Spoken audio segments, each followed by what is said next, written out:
All right, welcome everybody to Omaha Data Science Academy. This is a class as part of the data engineering track in Data Science Academy. This is called Cloud Solutions and API Integrations. And what this is how to engineer data within a cloud platform, and then with a primary focus of obtaining data from web APIs. So the data that's out there that's shared on the internet, it can be a combination of real time or other data sets or being able to connect to various systems to be able to get data. That is going to be what we are primarily focused on in this class is how do you connect to those type of integrations and systems and then engineer solutions within a cloud data platform. So our cloud data platform for this class, it will be Microsoft Azure. But we'll see some comparison between the platforms and common elements. So it's more about the principles in this class with using Microsoft Azure as that platform, as the platform that we're actually doing hands-on engineering inside of. Okay, so to introduce myself, again, I'm Jeremy Bergman, the instructor for the class. I'll give a full introduction here after we cover the syllabus. A couple different ways to contact me. You can contact me by phone. Text is probably the best. But you can do email and then connect with me on LinkedIn, of course. A couple people here familiar. I've met you in the past, which is awesome. Makes me feel at home. But if you haven't connected, feel free to connect with me professionally. The course objective for this class, so just gave a light introduction what the class is all about. But this will go a little bit deeper.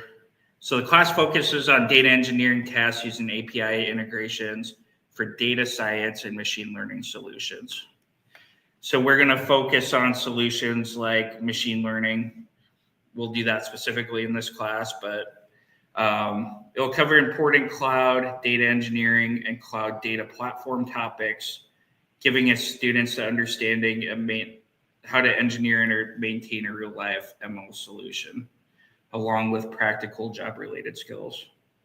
So in every class I ever teach, I say my goal ultimately is that you leave this class and then you have some skills and a foundation of knowledge to be able to go into your initial work or whatever you're doing, have enough to get you started, and then allow you to build upon those skills, have the initial knowledge to build upon those skills. But practical skills that help you get your foot in the door so you can continue to build upon them. Use it and practical to what you would see at a job or within a big company or enterprise. Oh, course description.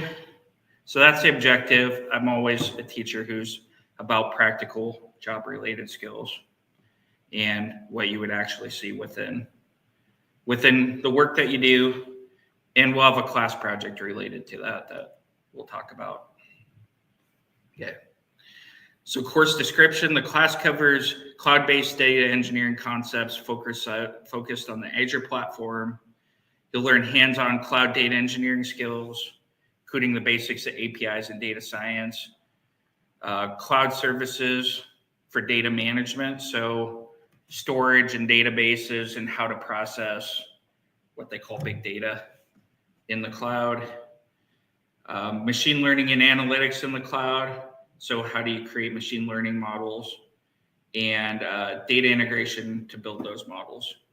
So not only building those models, but deploying them. So once you create them, that other people or other data scientists can use them in whatever applications they're using. So the goal of the course is to familiarize students with the cloud computing platform and gain those data engineering skills. Specifically, the biggest change to this class will be the focus on the Microsoft DP203 data engineering exam. So starting to focus this towards Microsoft best practices while you do everything. So hopefully at the end of this class, you'll have the knowledge to be able to take the exam and get the certification at the end. So I personally don't have this certification myself, but as a teacher, that'd be something that I would look at the end of this class too. I'm learning it, and then with building off of my own data engineering skills and principles, just focusing it towards that. So people also have potentially a certificate at the end of it, and it matches some of those best practices. So skills you learned in this class, is cloud computing and data science. We will compare the major cloud platforms, AWS, so that's Amazon Web Services, Google Cloud Platform, and Azure. There are a ton of commonalities in between all of them, and if you know one, it starts to become a little bit easier to pick up on the others also. So after you learn Azure in this class, if you're ever switching platforms, it's something that you can take some of this knowledge and be able to use that to quickly learn the data services in another platform. So we'll be utilizing APIs heavy for data collection. As I talked about, we'll do real-time data collection, and then some cryptocurrency. It's kind of like semi-real-time collection. To be able to use a machine learning model, we'll use cloud storage, particularly data lakes, and then databases that capture and store those data streams. So we'll find different ways to be able to use storage to be able to store and manage that data that we capture from APIs.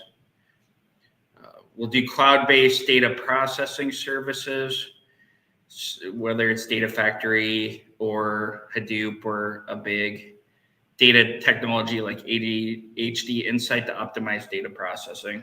Especially important once scale becomes a big deal when you're doing data. So if you have millions of transactions or hundreds per second, finding a way to manage that is a data engineer's job, but cloud is one of the best ways to be able to manage it versus your own hardware. Data visualization and BI tools. So at the end, we'll build BI dashboards to be able to visualize and manage the performance of models and evaluate models. And then we will actually use Databricks to build and deploy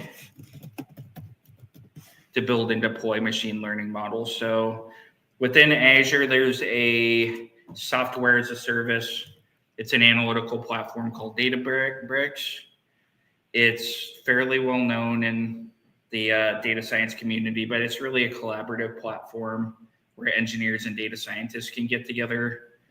And the engineers often provide data to data scientists. The data scientists can build models there, and the data engineers can work to deploy those models. So it's meant as a platform, an all-inclusive platform for data sciences engineers to build and deploy machine learning models. So that's a technology we'll use, and that is inside of the Azure Data Services platform. Okay. So like I said, we're going to cover quite a bit here in 8 weeks, or not 8 weeks, 8 classes, 4 weeks, 8 classes. For grading is based on pass-fail per assignment assigned by the instructor. I am working in all my classes to be able to give you like a grade for each one of the assignments based out of 100 points. Really, if you do this, I tell students, as long as you put in the effort in my classes and you show like that resilience and you're working through it, say you'll almost certainly get a pass on the homework. Particularly, I'm always open to answering questions or getting people past barriers if you're just stuck with something within the platform, or you have some type of error that you worked on and that you can't figure out. The best thing to do is probably send it to me in Slack, and I'm more than happy to get you through that. But perseverance in these technical classes is just the biggest quality I look for. Some people come from different backgrounds, so it's easier for them, or it's harder for some other people with a little less background. But no matter where you start, if you just work at it, I guarantee you that I'll help you through it and you'll be fine here at the end. So assignments, I will assign these at the end of each week over the current week's material. Then all assignments will be due the following Monday by 12 o'clock p.m. or 12 o'clock a.m. I meant that to be midnight. So that way I can grade on Tuesday and give you feedback on the following Wednesday before the next homework is assigned. So for this week, we'll have a homework assigned on Wednesday covering tonight's class and Wednesday's class. That will be due by midnight next Monday. So it gives you a few days to work on it, Thursday, Friday, the weekend, and Monday. I'm not always the strictest on it because the timelines, because I know people have things that come up. So the most important part is all the assignments. They are designed as pieces of the overall class project. So trying to keep up on those as much as possible keeps you like right there on track to be able to complete the final project at the end of the class, which is the most important part. But we try to have these done by the following Monday at midnight so I can give you feedback before the next homework's assigned. Quizzes, these will test the students' knowledge and mastery over the previous classroom materials. They're at the beginning of each week, so they'll be on Monday, except for this Monday, of course, since we haven't had any lectures.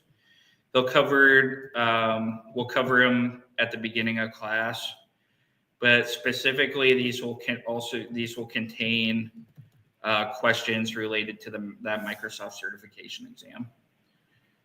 So making sure we stay on track with that on their guidelines. And there may be some additional questions from lectures too, like a little bit more detail about REST APIs, which we'll go into, or APIs overall, but maybe a little deeper on REST APIs, which wouldn't be on the certification exam, but likely they'll be asked on next week's quizzes because we will cover some of that material, but primarily focused on the certification exam.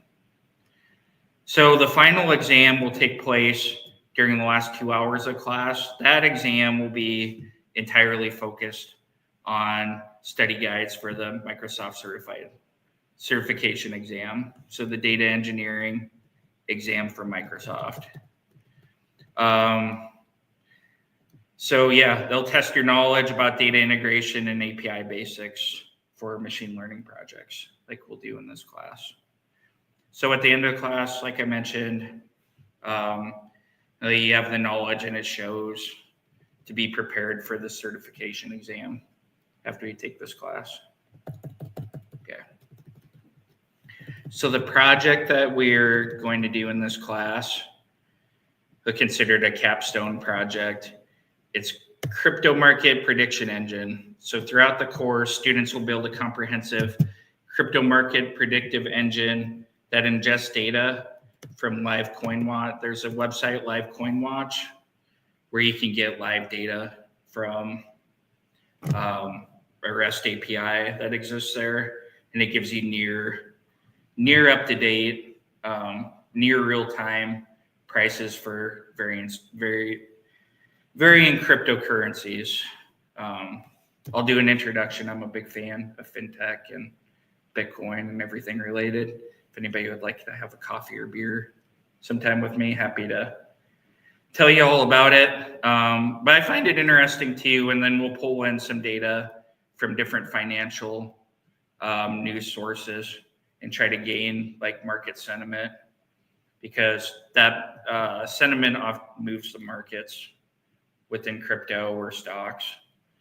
So we'll try to find a way to be able to gather all of that, process and transform that data, and store it in what we call a Delta Lake. And then once we do that, train machine learning models to identify the relationship between sentiment and price movements.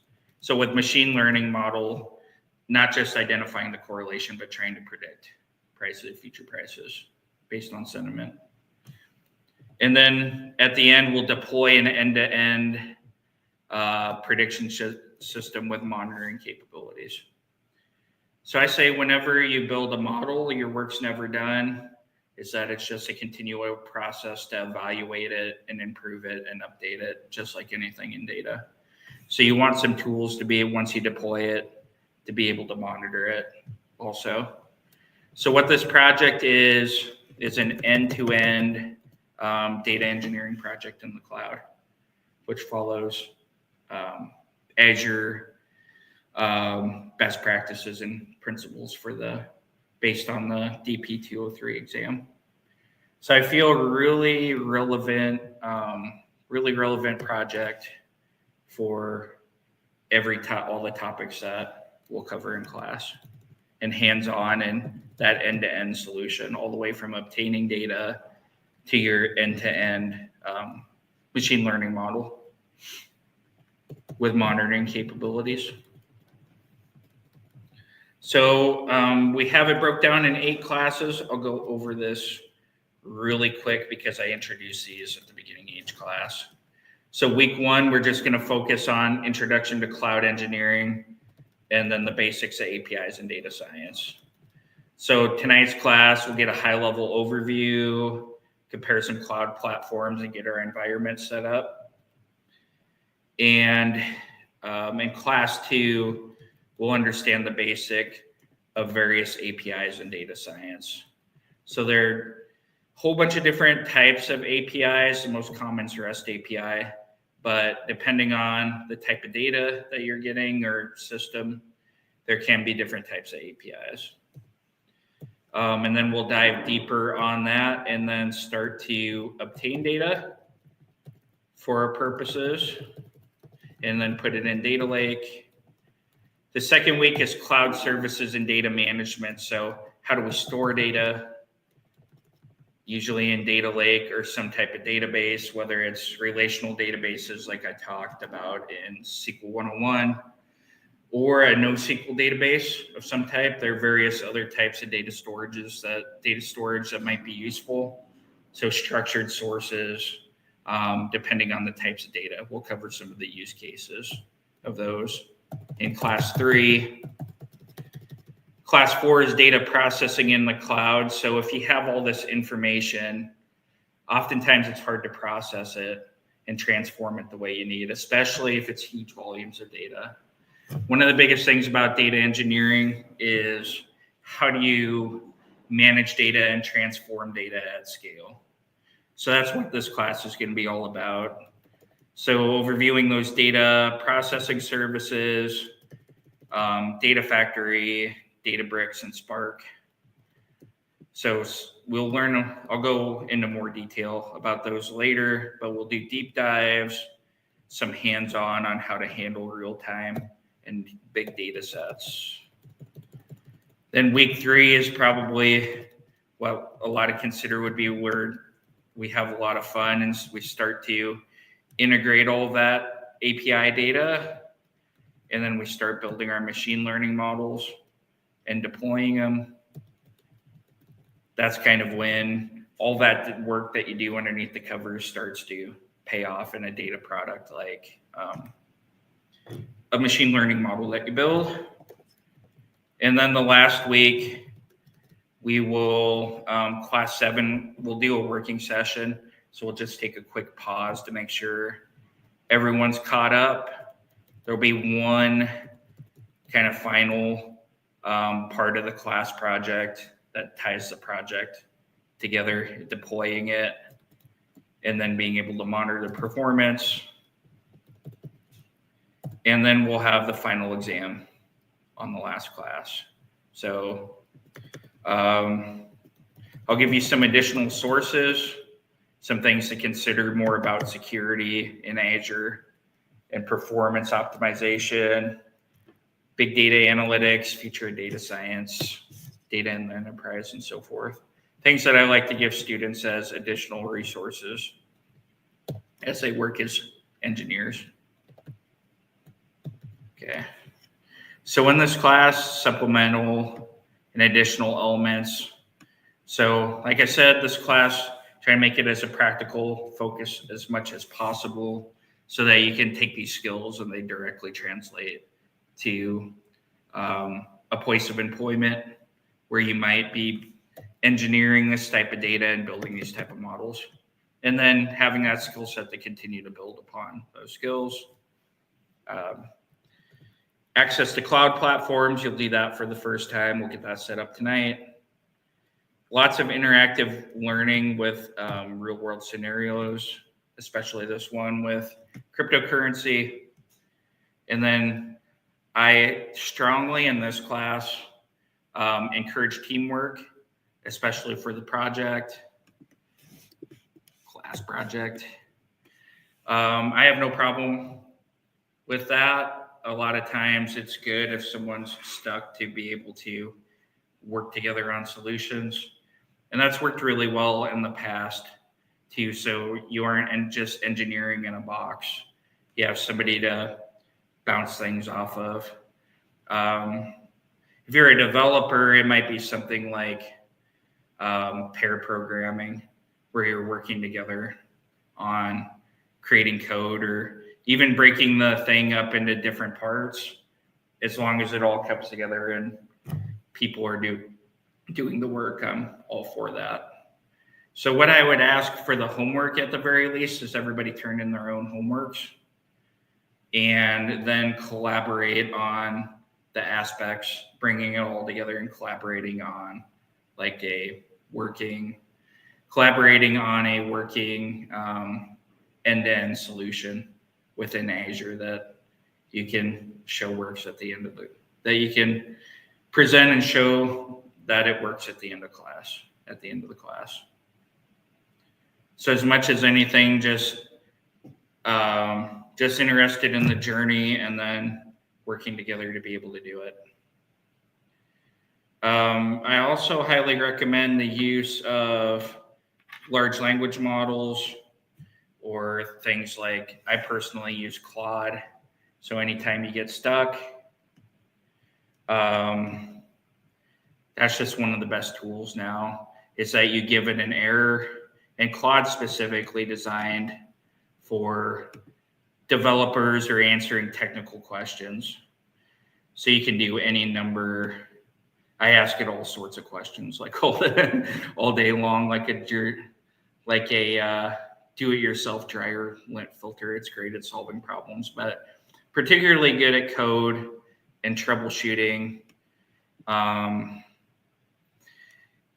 So there are always people who are concerned. They say, well, I don't want to use AI or large language models or these tools because it gives you all the answers.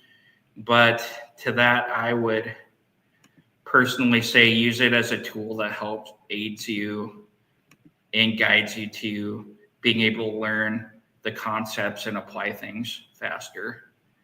So in particular, if you're just struggling on a problem, like that would be a good time. That'd be a good time to use something like Claude to be able to troubleshoot it. Or sometimes I just don't even know not even sure where to begin. So instead of doing a bunch of Google searches or going through a bunch of videos that aren't really useful to the task at hand, I can just go to something like Claude to be able to kind of like point me in the right direction I need to do. So the only things I ask that we don't use it on are the quizzes and you'll be using it on the homework and the final exam, because those are to test your knowledge on your ability to take that Microsoft certification DP203 exam. So a lot there I covered about the class, went in depth. In the past, there's been a little bit of like people had different expectations of what the class was going to be. Does this syllabus make sense to everybody on where we're headed in this class as far as the end-to-end solution within the cloud and using REST API data to be able to do that?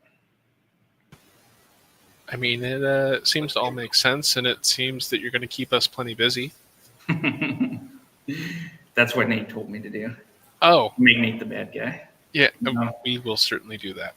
No, the homeworks are fairly challenging, but this student, like, now that you're to this point, usually you're pretty studious and you have some experience working with data.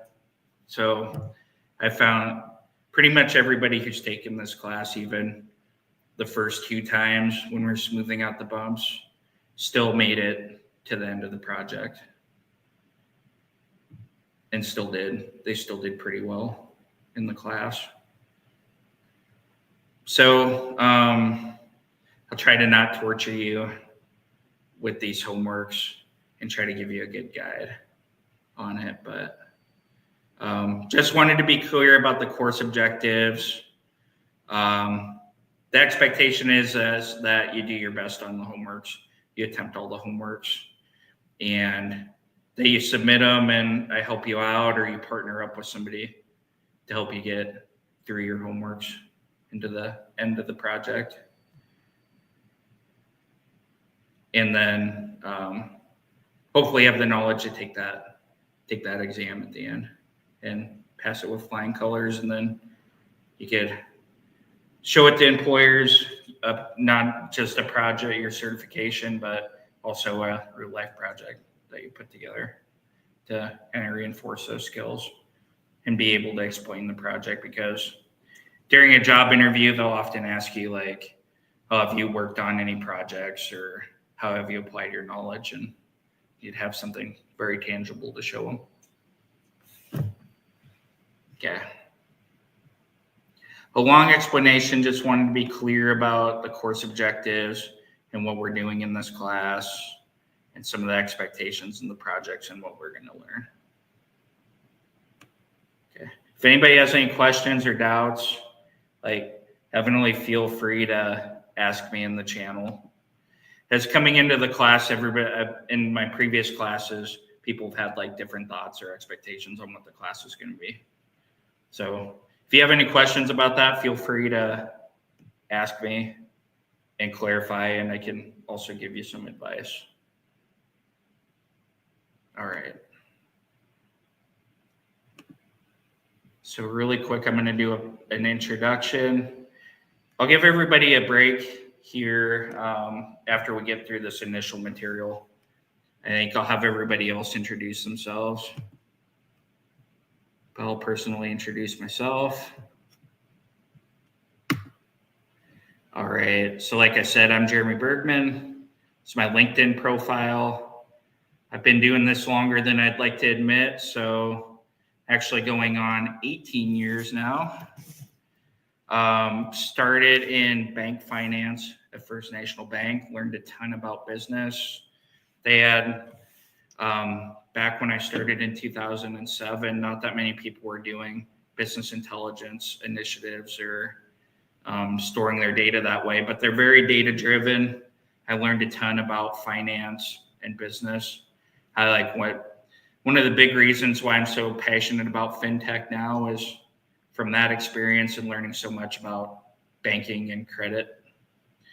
But that's where I started. Everything from just doing financial analysis, pulling data for accountants and finance people.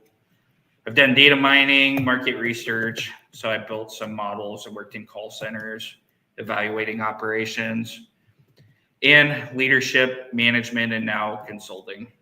So as a consultant, offering really as a technical consultant and partial management consultant, giving them advice on what type of technologies they have, helping them build data visualizations or reports, or being able to turn that data into information, or helping them design platforms, doing some self-service, and then advice on AI and advanced analytics. So education, have background in computer science, master's degree in statistics. Recently, as of the last couple of years, got an MBA to do management consulting. But that's about me. I'm from the area. I have 3 girls, just a lifetime learner. Always interested in especially technology, learning anything new. What you find in data is that there's always something new and improved coming out. So always on some cutting edge innovation, which is really neat. So do that.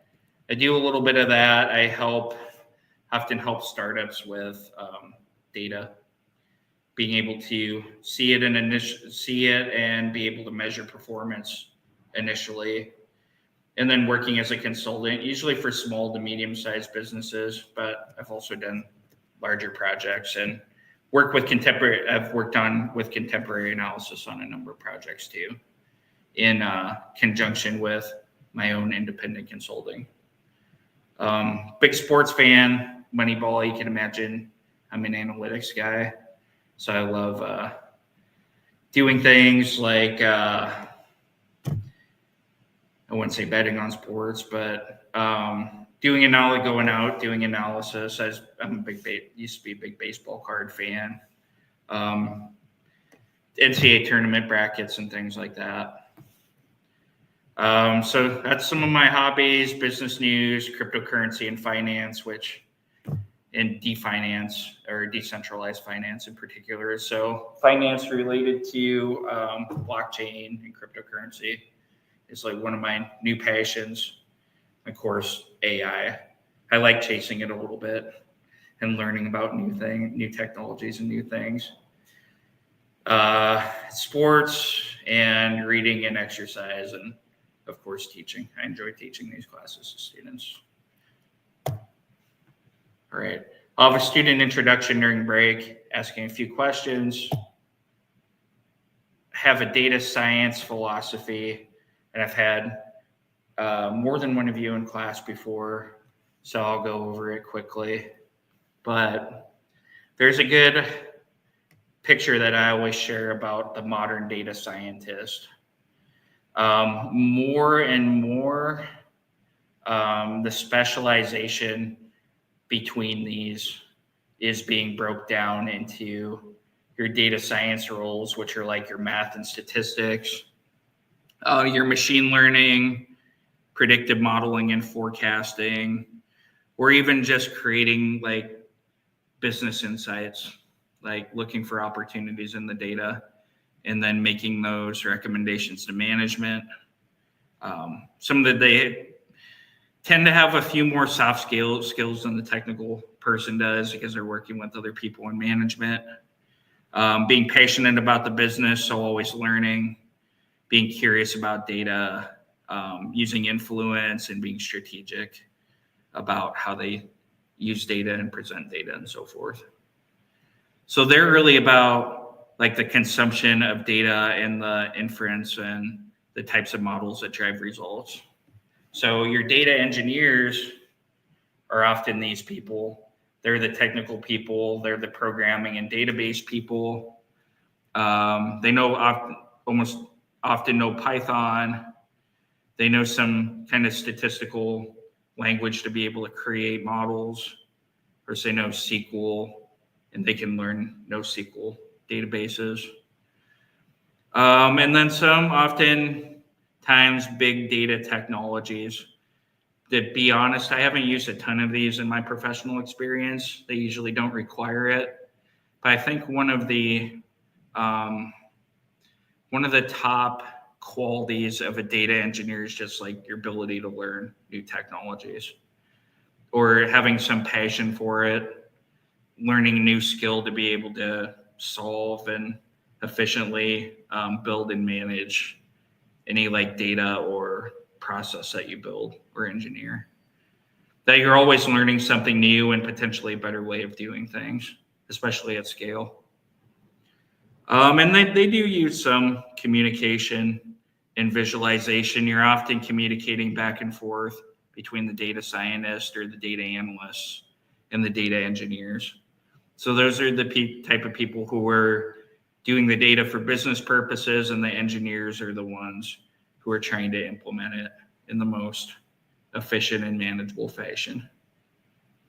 And I can't say enough how, at scale, especially how important the job of a data engineer is. Because in a big enterprise, you could literally have like thousands of reports or thousands of processes that you've created to obtain data. And then the larger and larger it becomes, the more difficult it becomes to manage, which is what the role of a data engineer is all about. So, and not only necessarily having those technical skills, but having knowledge of those technologies or different technologies, and being able to think forward a bit about scale and demand, and being able to meet those demands in an organization. Like, how do you effectively manage and process all these data that may be literally coming from 1,000 different data sources? That is the challenge of the data engineer. And this is going to tell you something similar. So data engineers, they connect and optimize all the pieces of data ecosystem. So you can think of an ecosystem as anything from all the data sources you collect to the processing, storing, managing, and producing new data and insights. So their roles are accessing, collecting, auditing, and cleaning data. Oftentimes they have the role of making sure the data stays clean and available to use. So making sure those overnight loads run, the things that are essential for business operations. Creating and maintaining efficient databases. So they end up being a little bit of everything technical, oftentimes part DBA. Building data pipelines that automate either manual or oftentimes Python processes too. Take a Python process and you could do it in the cloud visually, and we'll see some of that and be able to manage it a little bit better.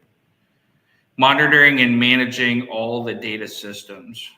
That's a huge responsibility. So if something were to fail overnight, or a data extract doesn't happen, being on top of it.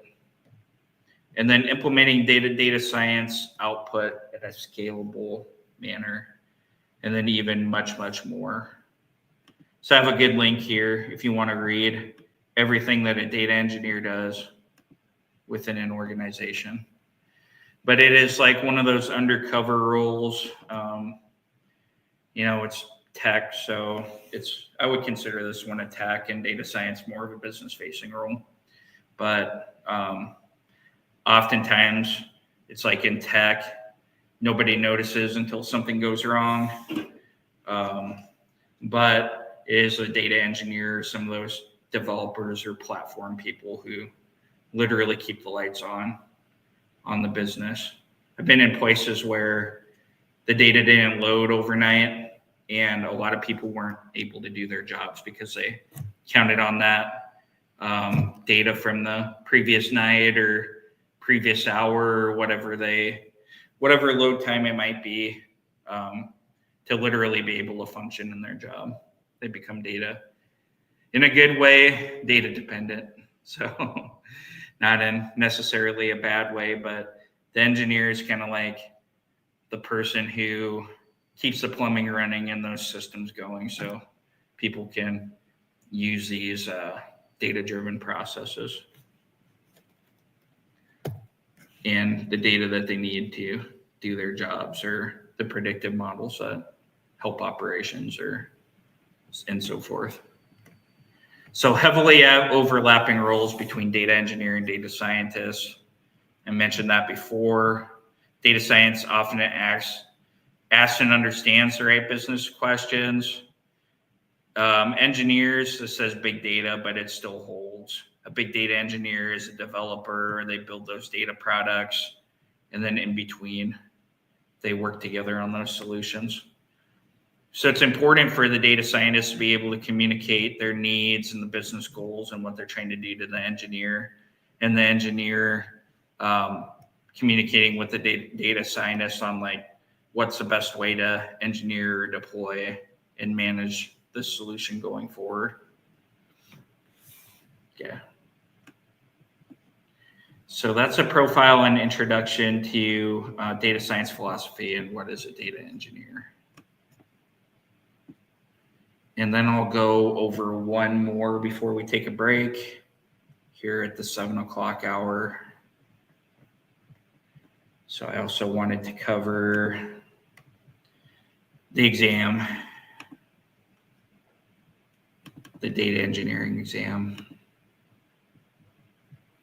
So just one of the requests from Data Science Academy is we've been teaching this cloud data engineering class and using all these technologies, but mostly like what if we can bring people in and it leads directly to, you'll get the Omaha Data Science Academy certificate in data engineering, you're part of that track, but just as much for employers, like what if we could like have a Microsoft certification out of that? Like employers would kind of love both you're educating them in Data Science Academy in real life projects and those skills, and they have like a certificate, professional certificate to show for it on top of Omaha Data Science Academy. So just telling you a little bit about this exam. The DP203, it is data engineering on Microsoft Azure. So specifically for data engineers to be able to understand the different components and how to engineer solutions within these different components, whether it's storage or processing or building and evaluating and deploying models. How do you build and manage those type of solutions? And then some aspects of security and how to manage large workloads effectively and performance and so forth. Okay. So this text is a little small. I did this right before class. Try to make this just a little bit bigger. But you can also see, you'll also be able to see it. I put it in Slack. So let's see if we can just make part of this a little bit bigger for the moment. Okay. So it's data engineering on Microsoft Azure. It's a certification exam for data engineers working with those data solutions we talked about. So overview of the skills measured in the exam, it'll be designing and implementing data storage, whether that's data lake, we'll do Delta Lake in this class, doing things like implementing partitioning and performance, data retention policies and archiving data. Like how do you manage those type of things for data storage? Okay. So designing and developing data processing is one of the bigger areas. Like how do you do this at scale using a couple different components of Azure, doing batch and streaming processing for real time, creating pipelines with monitoring and logging. So pipelines are one of the core, I'd say, tools that data engineers to create to extract, transform, and load data from various data sources. So they create these pipelines. They're basically processes, and then monitor and log those, ingest information. Another part of it will be security. So we'll work on best practices in security along the way, and then being able to monitor and optimize data storage and processing. Some of the things that you can do to prepare, there's a lot of Microsoft Learn is one of the best resources here. And I'll link everybody to that at some point. But they have all sorts of start to finish guides on the different components of the exam. And they have practice exams and sample questions. They have study guides, like I gave a link to, and community forums and study groups. Okay. So just mention these, the different parts of the exams and their weights, but how this course prepares you. So we'll set up storage. We'll do these things. We'll work with Databricks and do data lake implementation. We'll use different tools for processing in Azure and then monitor those results. Okay. So I have a slide here on how to maximize your success in this class. We're going to do hands-on experience. So being hands-on and doing exercises in the class project. Each one of those homeworks build upon each other, and the knowledge builds upon each other in this class. Do a real world project. We'll do an integrated approach. So we start to put all these services together, see how they work within Azure. It aligns with the DP 203 exam. You'll master key concepts related to cloud data engineering. You'll prepare for that final exam. And then if all goes well, you can schedule an exam.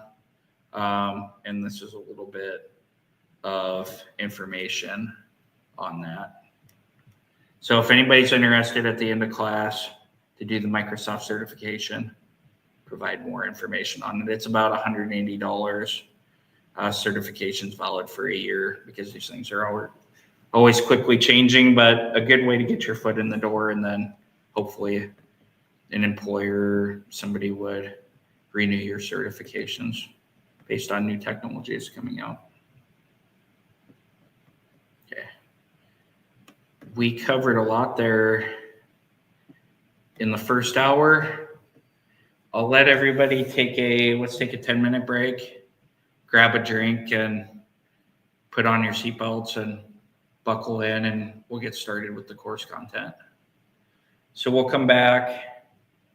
Let's do 7:18. Let's give everyone 10 minutes. And see you in a few.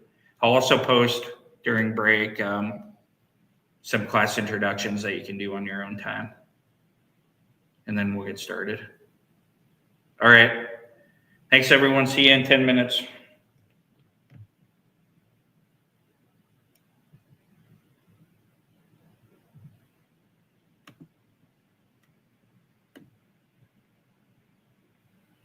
And during break is a great time. If anyone has questions, feel free to ask me.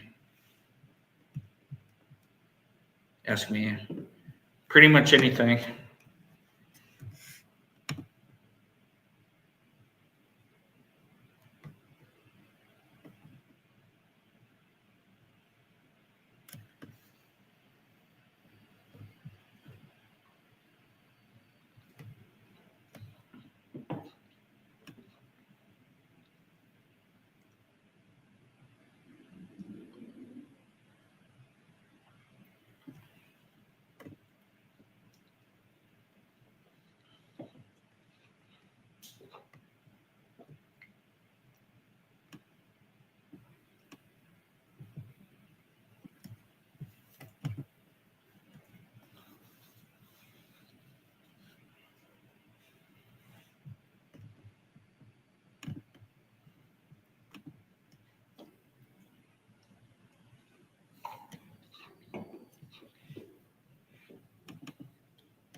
Wrong screen.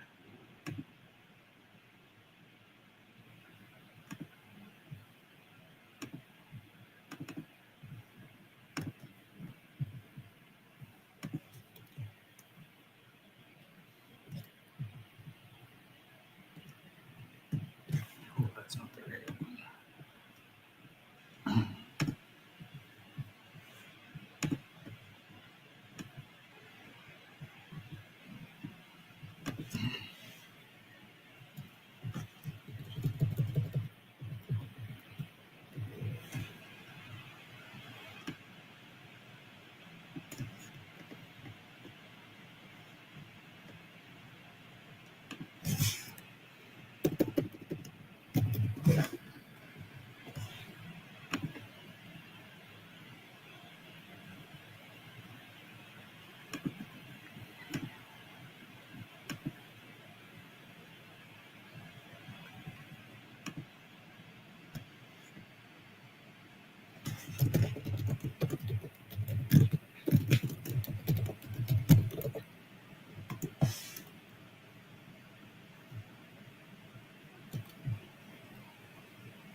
Was that going to keep going? Not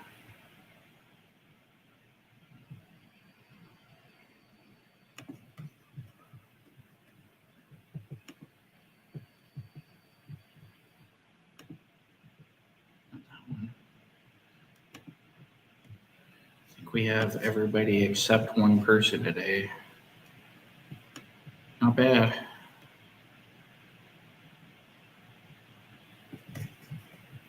Everyone is online.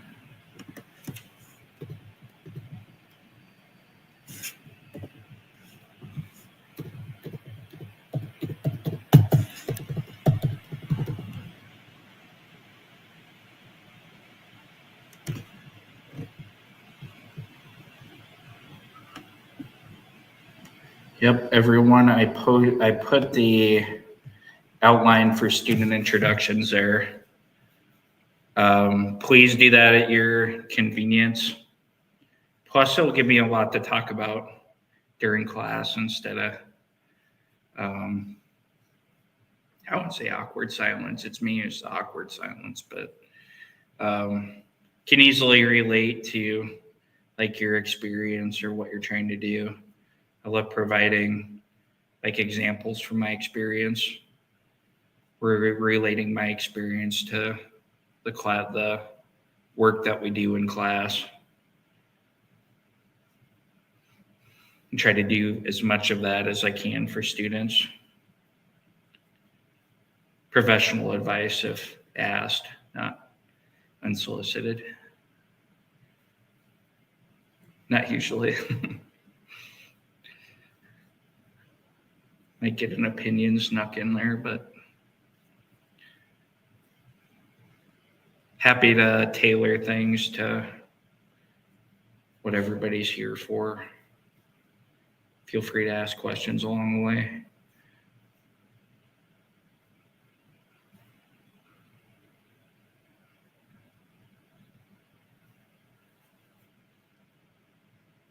It is 7:18. I'll give everyone a minute before we get started. So I will introduce the project at the end of next class with homework 1.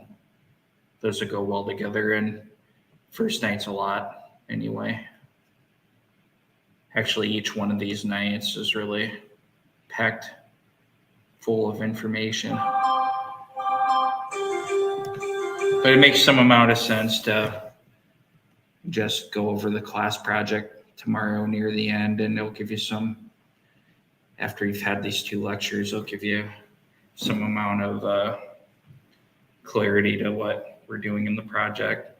You start to see it just a little bit, probably a little bit better than just describing it. And give us also kind of give us a roadmap for this class, where we're going. Okay.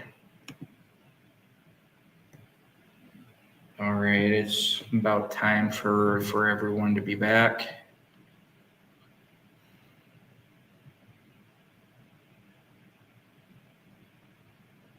Go ahead and share screen.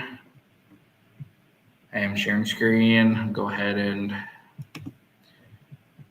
make this thing a little bit bigger.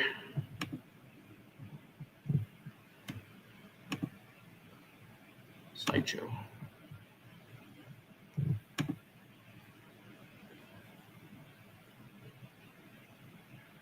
Yeah, that's not what I'm quite looking for. I just want that view.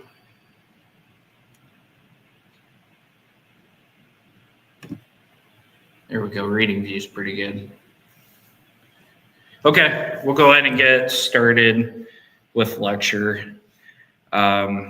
The first lecture is Introduction to Cloud Engineering in the Cloud Solutions and API Integrations class. This class, it's really to give you a really high level overview of what is cloud computing in a data sense and how a data engineer would look at it, and the different components that these platforms have in common. So those tools that you have in your tool belt as a data engineer, and then diving a little bit deeper into the Microsoft Azure platform, which we'll be using to make these cloud data engineering principles come to life. Okay, so how are these lectures structured? So what I like to do during the first hour is do a very short review at the beginning of the lecture of the previous class. So just an overview, just to jog people's memory, what we learned the day before, as each one of these lectures build upon each other. On Mondays, not this week, but the following weeks, you'll have a weekly quiz. And then we do a new topic in the first hour. The second hour will be, you start to apply that new concept or topic within Microsoft Azure. So we relate that to Microsoft Azure in that DP 203 exam. And in hour 3, we go hands-on. And then we work on questions or we present the weekly homework, and then just in general, do some Q&A. So the hands-on exercises, I like to do a guided demo and then let students follow along with it. I have some recorded videos, and I may re-record some videos for this class. If I can share those recorded videos, I may help you out with some of the homework. But I can do that, likely do that for this class too, especially with the new class project and the new homeworks that we have. Okay. So how is this based on how are the lectures structured? Each class structured? How is this class? How is the first class structured? So we already covered a lot during the first hour. We didn't quite get into the intro, but we'll present that new concept, the intro, here for the first lecture. We'll do that here in hour 2. We'll also compare those major cloud platforms, their common elements, and maybe just a little bit of the differences. And then I'll introduce you into Azure Data Services. So Azure Data Services is the data platform piece. So it is platform as a service, but it's the aspects of where you do analytics and business intelligence and that type of stuff. So if you think of Azure, it's like this huge, well, pretty much all these platforms, maybe other than Google Cloud. Google Cloud's made specifically for analytics and big data and machine learning and AI and stuff like that. But particularly Azure and AWS, so Amazon Web Services, there are these big enterprise solutions where you can do development and host transactional databases. You can spin up all sorts of computing resources and file storage and networking and stuff like that. The majority of that we won't do in this class because it's outside of the scope of the data services. But we'll show you what's related and I give you the big picture of the whole Azure platform and then what components are part of the data services that we'll be focusing on in this class, particularly related to data and analytics and machine learning and AI. And then last, we'll do hands-on. We'll get your environments set up today, Microsoft Azure. All right. So did student introductions. I put that as part of, did all this, already covered it. Did student introductions, put that in the Slack channel. All right, so course overview. Overview of cloud computing today. We're going to compare cloud platforms, data services. So this is actually today's lecture that we just covered. And hold on one second. This doesn't seem like the one I was working in today. Okay, we're good.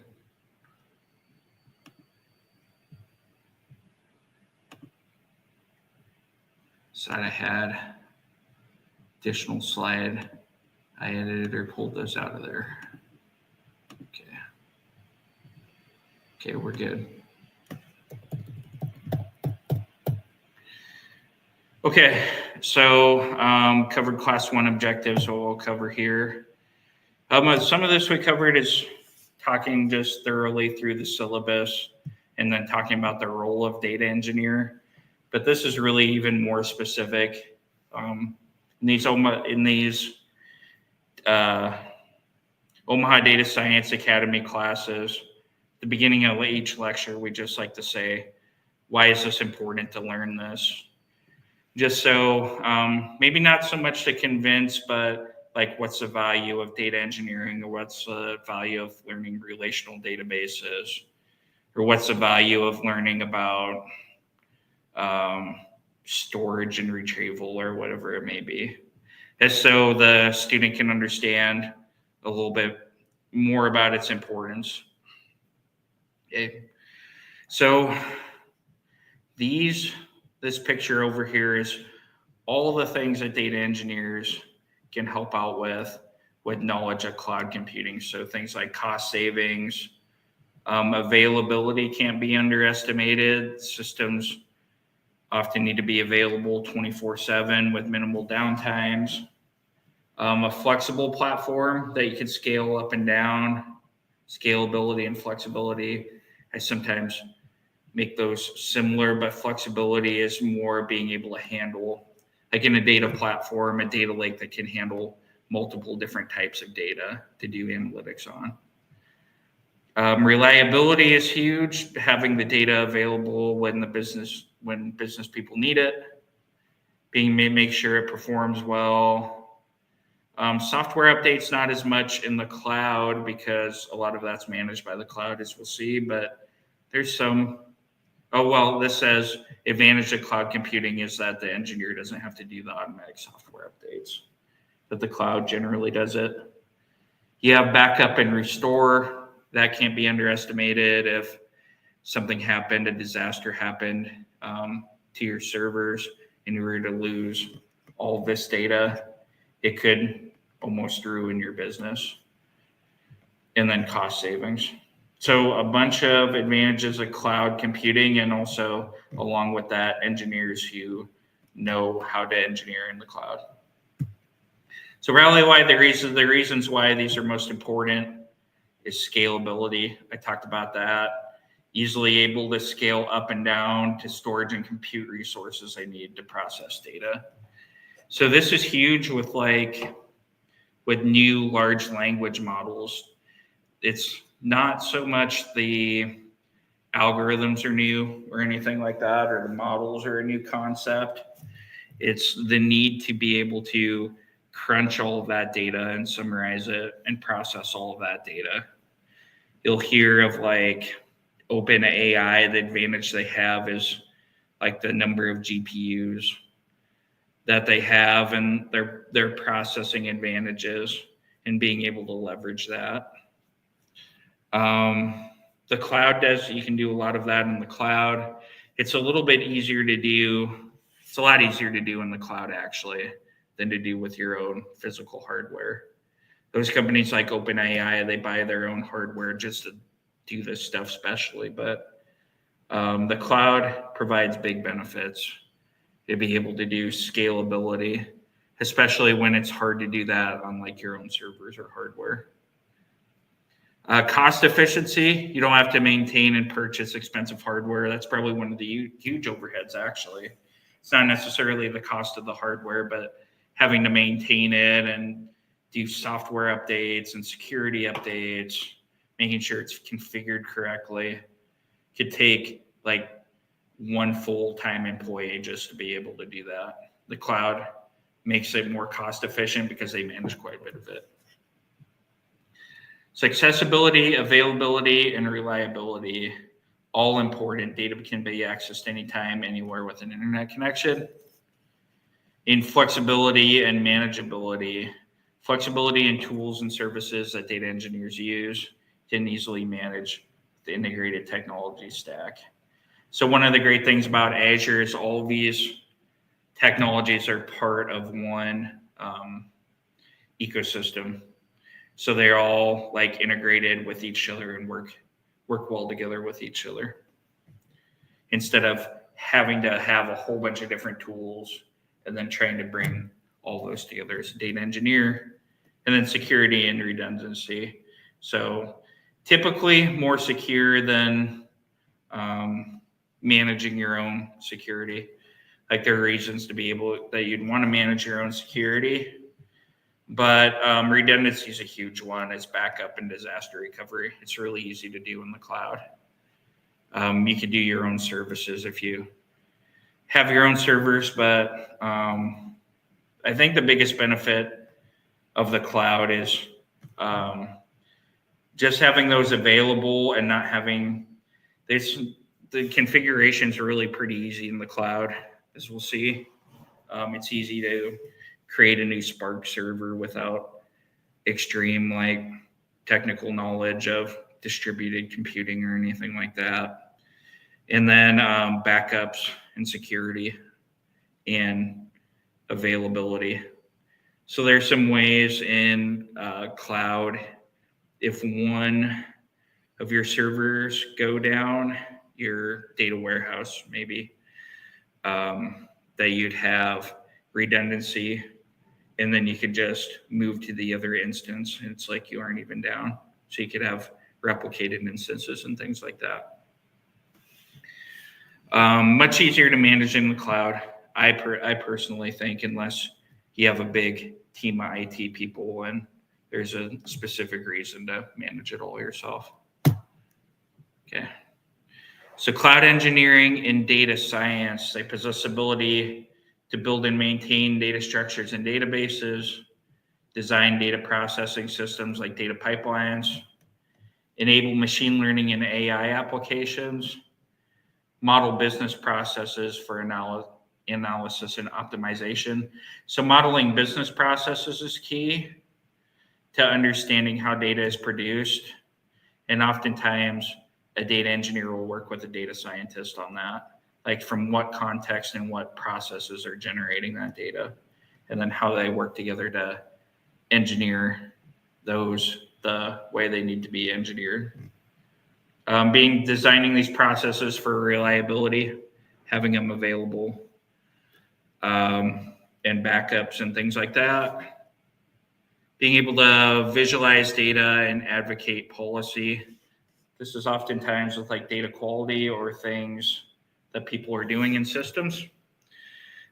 Systems often don't produce perfect data. Data engineers have to handle that. They potentially, if you have influence in an organization, you can make those recommendations to people on. Maybe it's in a system, how they're entering patient names or patient information or some other notes process. Maybe they're making notes in some weird way or non-standard way. Being able to advocate policies to help with data quality and designing it for security and compliance. So two biggest ones are probably banking, being compliant with,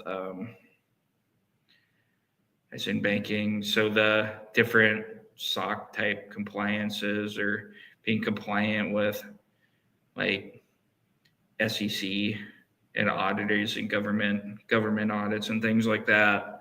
And then of course HIPAA and personal health information and private information for customers. So as I continue to preach here, data engineers have a huge role in all of this, in designing these type of systems, processes and systems. To give you an overview, just Google Cloud Platform is an example. So Azure has a lot of similar technologies. It's usually broken down into these 4 types of technologies that you use for data engineering, your data science projects. So you have your compute. That'd be your ability to process large volumes of data. Your storage, that'd be where you would store data either temporarily or semi-permanently or permanently, maybe in relational databases, maybe in a file store or data lake, maybe just in memory temporarily. Number of options there. You have your big data technologies. In a way, that's kind of like compute, but oftentimes they're specialized for either real-time workloads or big data, which would be like BigQuery in Google Cloud Platform. PubSub, so this would be like Internet of Things data, specifically tailored for that. And then other types of ways to process big data sets. And then usually you have your machine learning APIs. So we talk about APIs in this class. So companies like Google often have like pre-built machine learning models. So you don't necessarily always have to build your own. You could use existing models that these companies build. At times they'll have things already built like vision APIs, so image recognition. Imagine that being important in things like autonomous vehicles, being able to process data super fast from both like Internet of Things and then being able to recognize things on the road in traffic. A lot of them will have different, a lot of them will have that vision API. Then they'll have some type of machine learning platform or laboratory. So with Azure, we'll learn more about Databricks. We'll use Databricks as our platform. I was trying to think of what Google Cloud Platform uses. They have like a lab, machine learning lab like this. I haven't used it in a little while. Speech API. So converting speech to text is huge. It seems simple, but not as much when you talk about like accents, colloquialisms, things like that.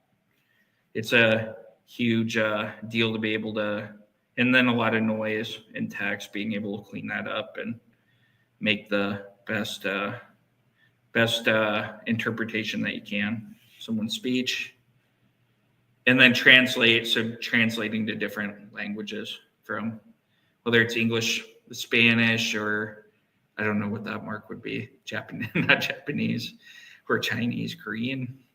I don't know, but Google is one of the more impressive ones. I think if you can play around with it on your app, like Google Translate. I have it on my Google Pixel, but that's from Translate API. And that's a story. I was using it when I went to Mexico here on vacation recently. I speak a little bit of Spanish, but I was getting a little bit lost and confused. So I was using it as an aid on my phone, and it helped me out a ton. And then the person also I was talking to, one of the people I was talking to, one of the natives had it also, and they were translating it to English. And it was a beautiful relationship, but that's kind of the the promise of machine learning and AI as these models continue to improve, is that how much better it can make your life potentially in a number of ways. But the whole point of that is that oftentimes they have facilities to build your own models, but also existing models. And my lean is if there's an existing model always built, if there's an existing model that is built that meets your use case and the model is accurate enough for it, I would always go with the pre-built model instead of building your own. Unless you need something very specific, like a very specific application for maybe it's some organization you want to build, like a very specific large language model that's related to, I guess Conagra Foods isn't here anymore, but maybe it's like your own personal assistant at Woodman. I know Woodman uses AI.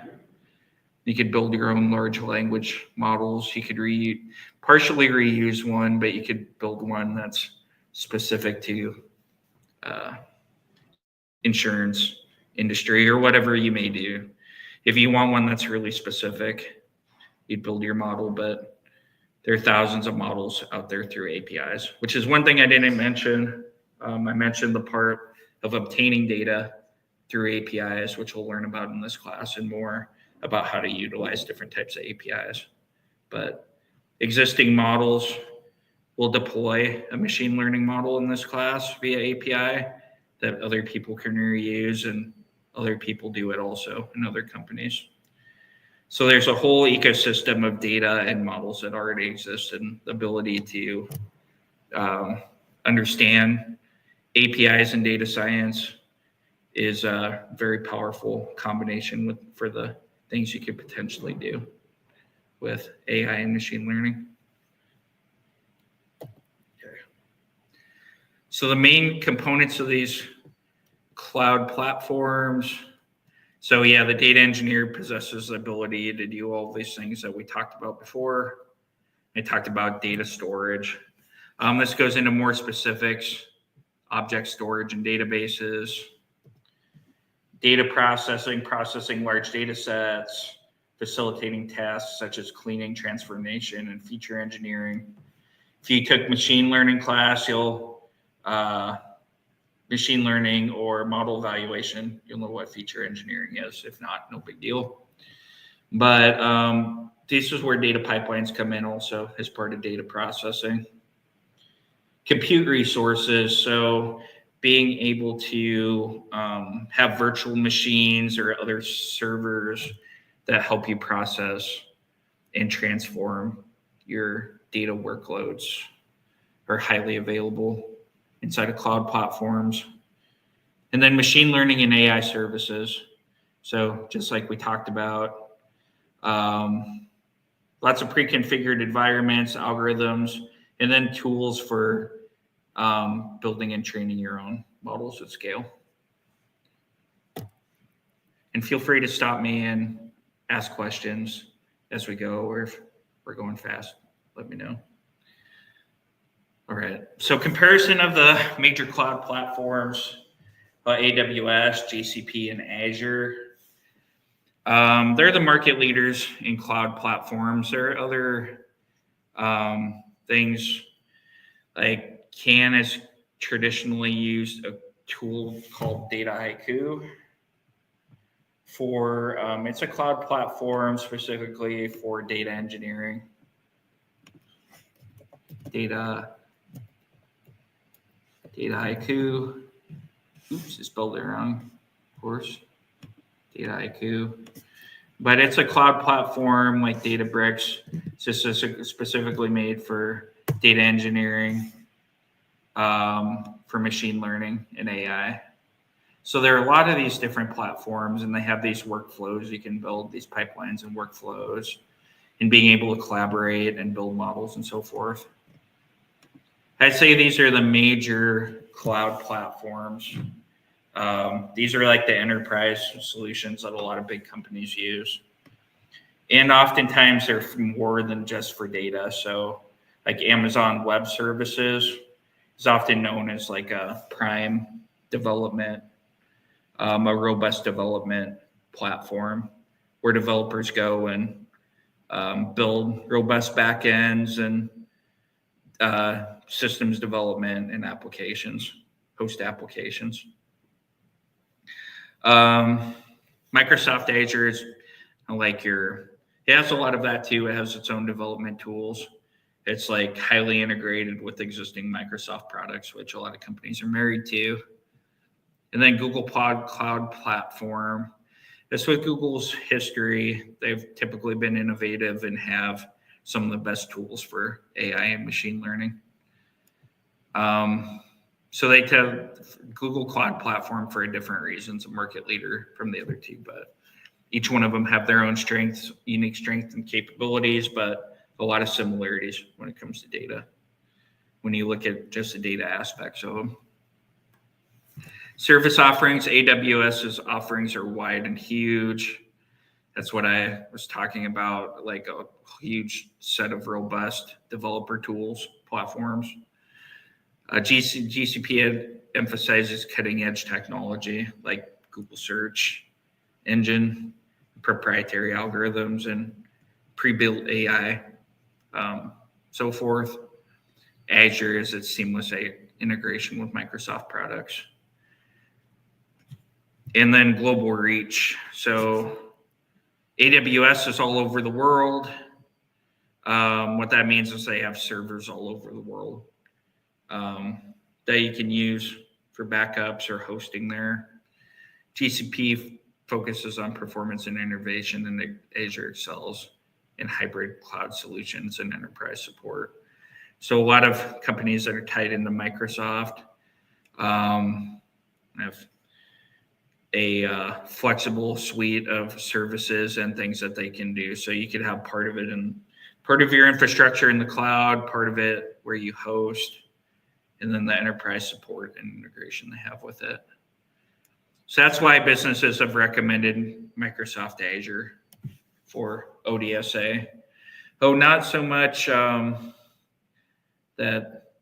it is a good platform, but mostly it's because the big businesses are really tied into the Microsoft Azure platform as far as like applications and even security and just their enterprise and being able to do these hybrid cloud solutions, custom solutions, and meet their needs. So they're typically on this platform. And then in turn, we're doing that where it wouldn't matter too much which one we did because they have similar tools for data, but that's why we chose that one. Okay. So strengths of the leading cloud platforms. AWS is a global infrastructure, broad service offerings, and strong customer base, especially strong developer customer base. Google Platform is advanced analytics, open source technologies, strong in machine learning. And Azure is your seamless integration with Microsoft products and strong enterprise presence. Okay, service offering comparison. So looking at some of the main components of these platforms. So not necessarily just data related.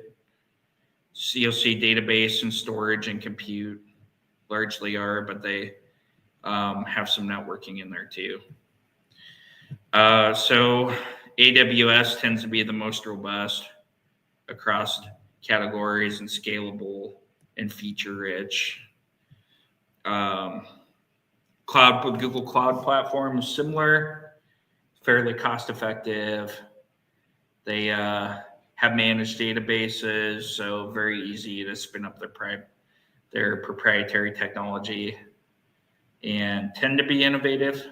Some people would disagree with that a little more in Google's recent history, but I still consider them fairly innovative, especially in computer vision and language. And Azure is largely the enterprise ready, highly integrated, good security, and it's comprehensive AI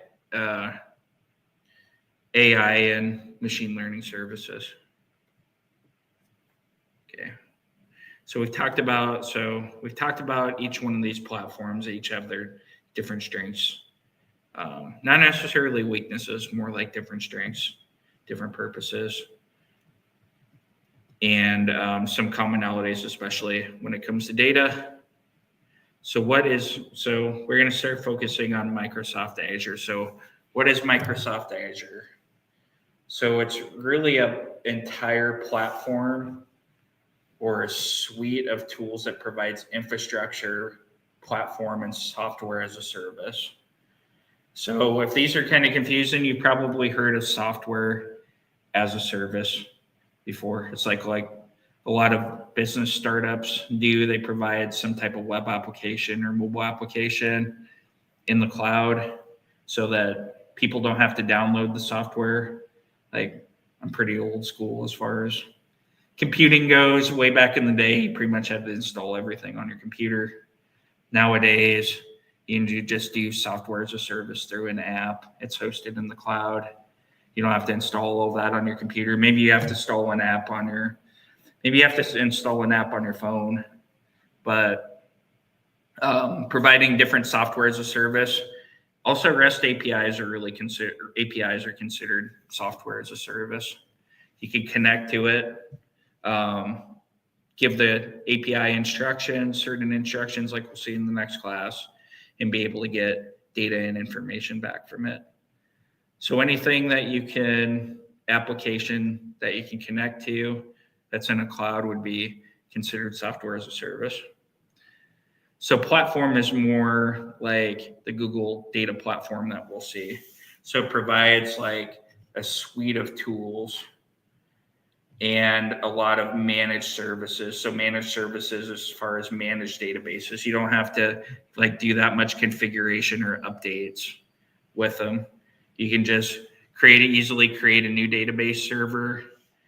You could create a new data lake, which is like hardware as a service almost, but it's platform. You don't have to install over your own hard drives or anything. So platform is an instruct service. And then infrastructure, or even platform might also include things like big data processing, like the names are escaping me for a moment, but Spark. So Spark is like a big distributed platform for data processing. You can kind of think of it as like a database, but it's to break huge data sets and do it across a bunch of different compute nodes.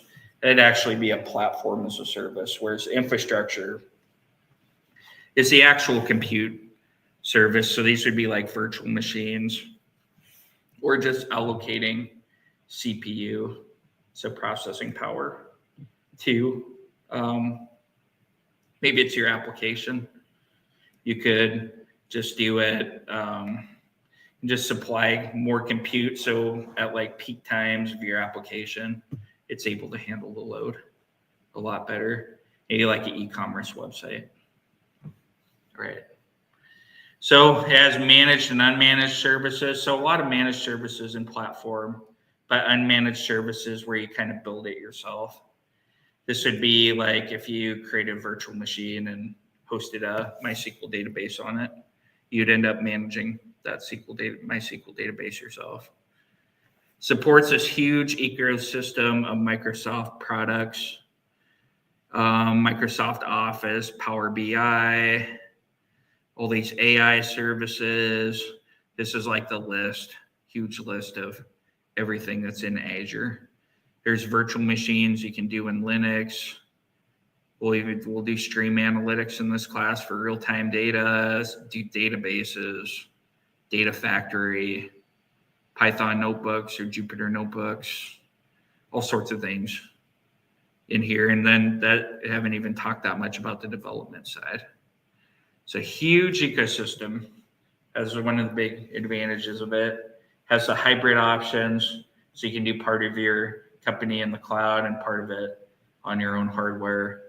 It includes data, AI, storage, Power BI services, and there's a whole development section here. So there's like Azure DevOps and Azure Functions, and you can do virtual machines and all sorts of application related things here too.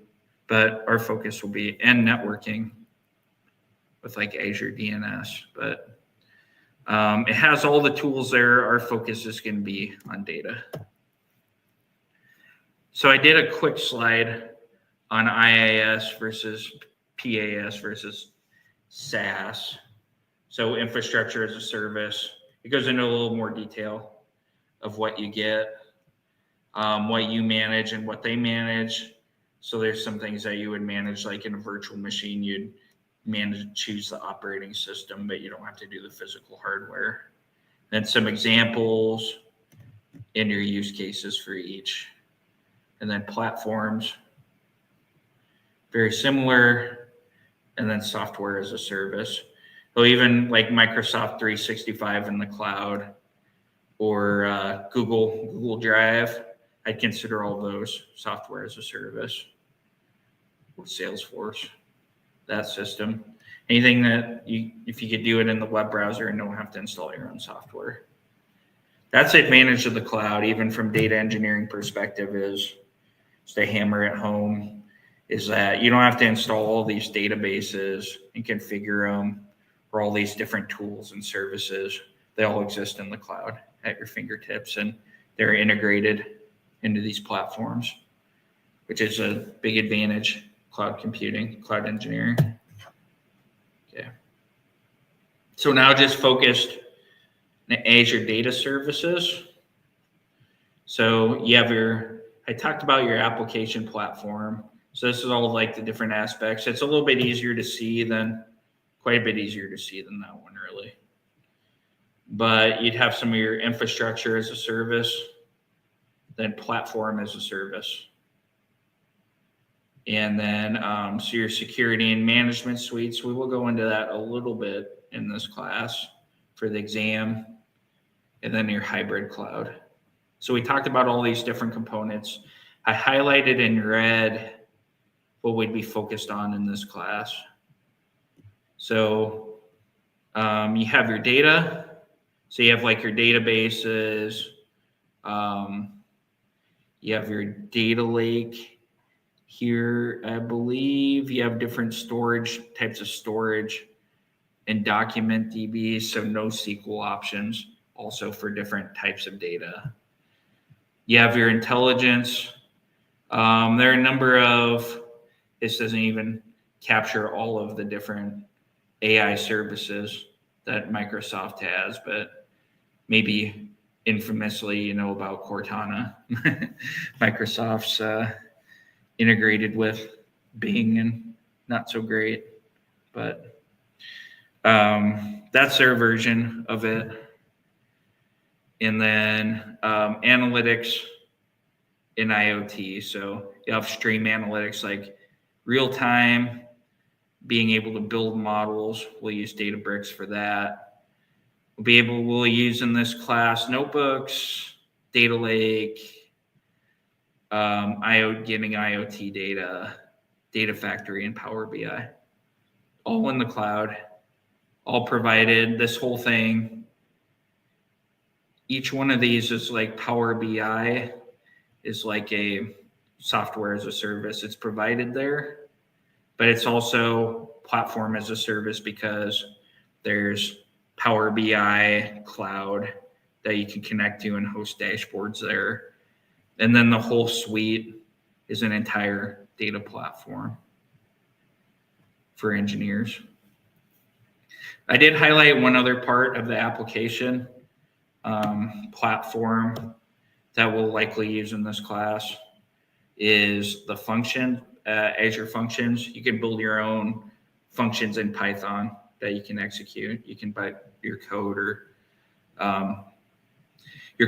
or scripts or certain things that you can execute on the application platform and then use it in your data.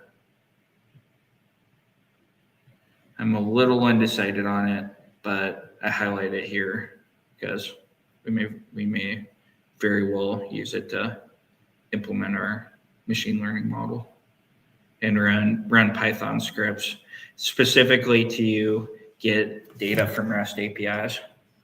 Write a Python script to get data from APIs. We may use functions for that. All right. So yep, it's provides infrastructure and platform as a service, known for reliability and scalability. And I mentioned what the focus of the class was. Okay. So Azure terminology. So this one's important because this is the hierarchy of how you set up like databases and cloud storage and data lakes and other resources that we saw on this page.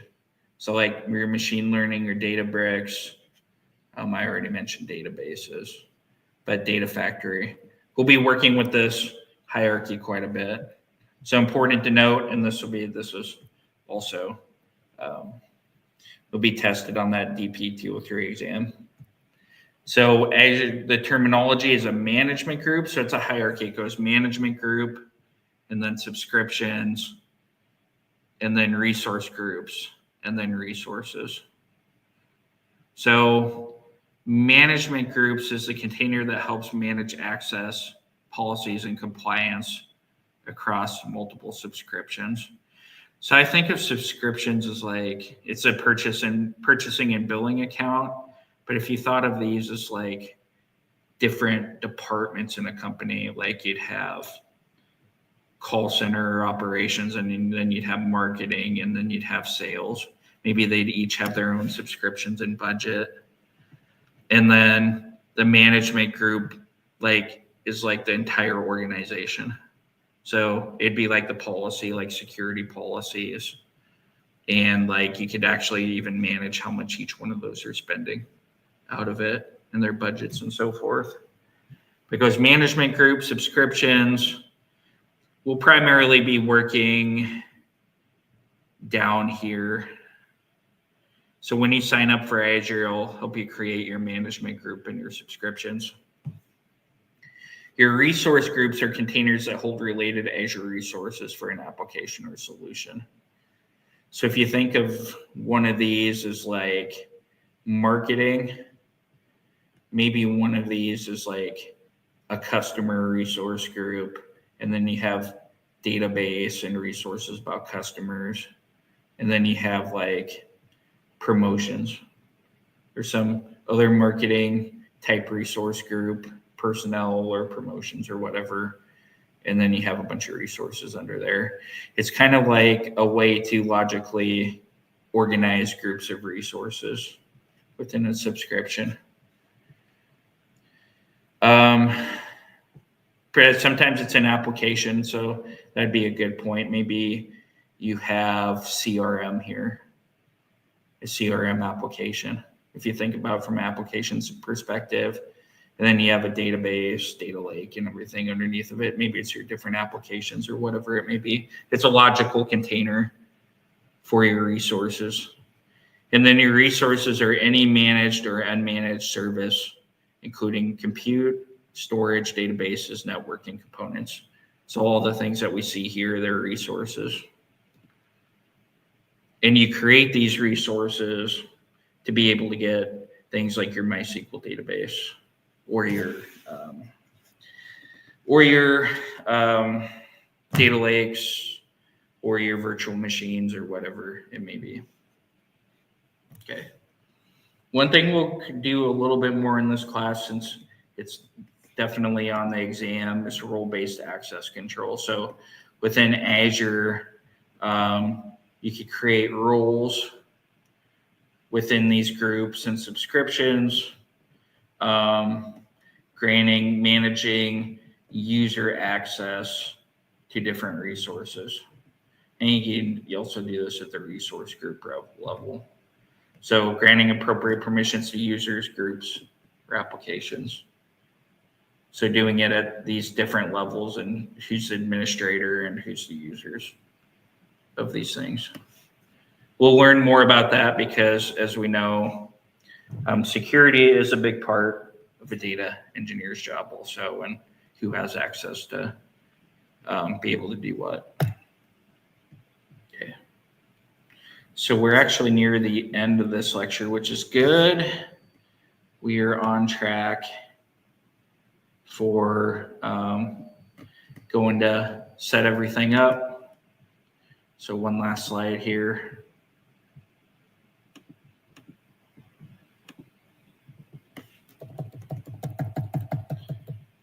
So you'll be working quite a bit on this Azure portal. So it's primary interface for controlling Azure.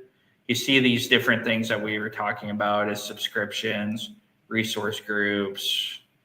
You can do different services, adding different resources like storage accounts.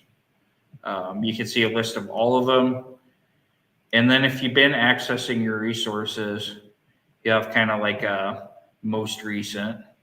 And like if you're using Microsoft Word or Excel, you can see all your most recent documents, be able to see your most recent resources. And you can see things like your subscription.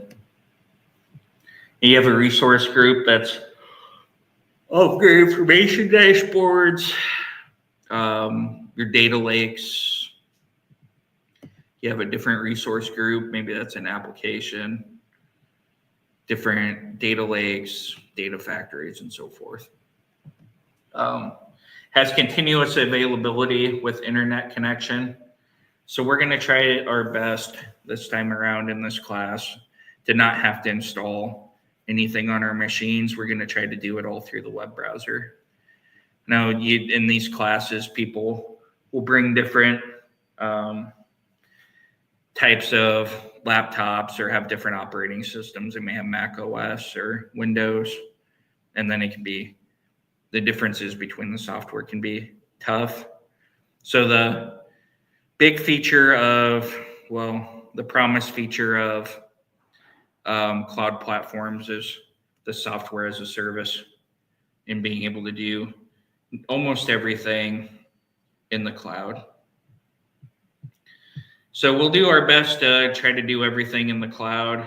Sometimes those tools that you can download, they're really helpful and make things more efficient. If we choose to do that, then we'll be selective about it. But, or if you find it to be more useful, there's some tools for Windows and tools for Mac that we could potentially use, but we'll try to do pretty much everything through the browser. So it includes Azure services, resources, and learning tools. You'll end up seeing it up there in those menus. But that's one good thing about Microsoft is that they have a huge knowledge base. That's what I was looking for. A large knowledge base of how to use their products and user groups and stuff like that. And then user accounts and options, being able to create user accounts and do security on them. All right. So this one is actually from from the database class, where can you learn more about Azure. But one of the big ones is going to be your study guides for the exam 203 or Microsoft Learn. So learn.microsoft.com. You can browse all the Azure training. And there's a ton of this, even like things that I just described, like benefits of using cloud services. Good if you want to go look through topics or you just want to do one in general. I would recommend you could do Azure, and it's like over all the technologies. Do Azure Data Engineer. And then you could do all sorts of different modules or learning paths. Let's see the one for DP203. No results. That might not be quite the way to get to it, but you see all these different modules around here somewhere. Azure. So Microsoft Azure Data Fundamentals is the DP900. Introduction to Data Engineering on Azure. So Microsoft Azure, so if you click on one of these like this, Microsoft Azure provides a complete platform for data engineering, but what is it? And so forth. You can see probably a lot of similarities here, but it'll give you you can go through each module and take a little quiz. It's just really good supplement to the learning that we're doing. And let's try to do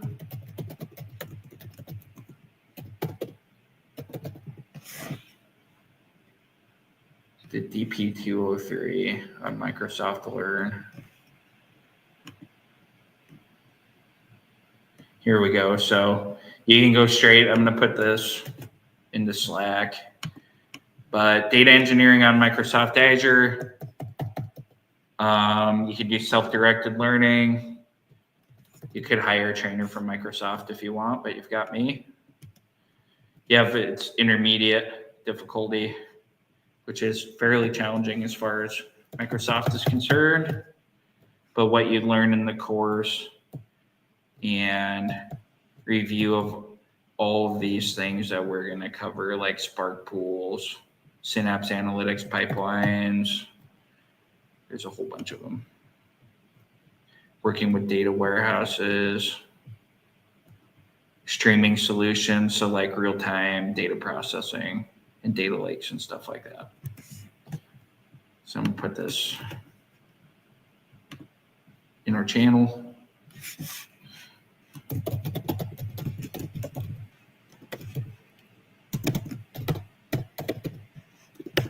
DP203. There we go. Okay. So we're just a couple minutes behind our 8 o'clock target, but I think that we can still get through everything, even giving people a break. So take a quick, let's do a 9-minute break to 8:20. And I'll give everyone a walkthrough list here of things that we need to do to set up our environment. So we'll do this guided walkthrough together and go through it step by step. So 8 minutes now, we'll come back at 8:20. I'll give everyone that walkthrough. I'll put that in the Slack channel and we'll hit it up and make sure we get as far through that as we can. Okay. Be back in 8 minutes. See you then.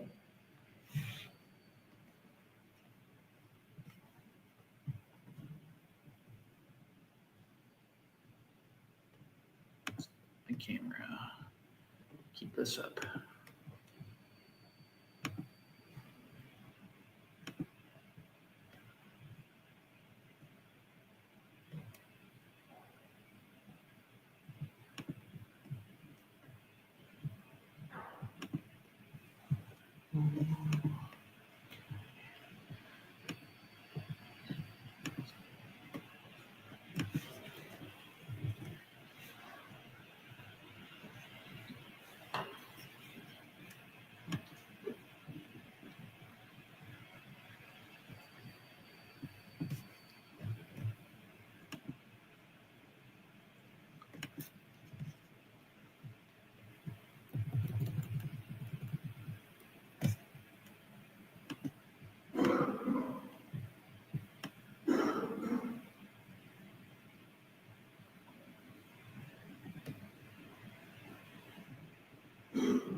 Engineering in Azure.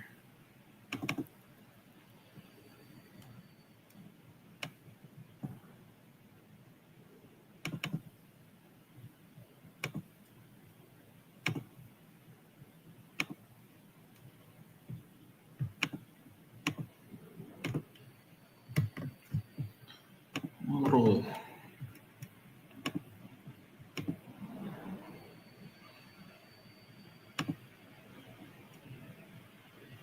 little bit torn how to do this. Let's see how this turns out. If we put this in here, let's do this.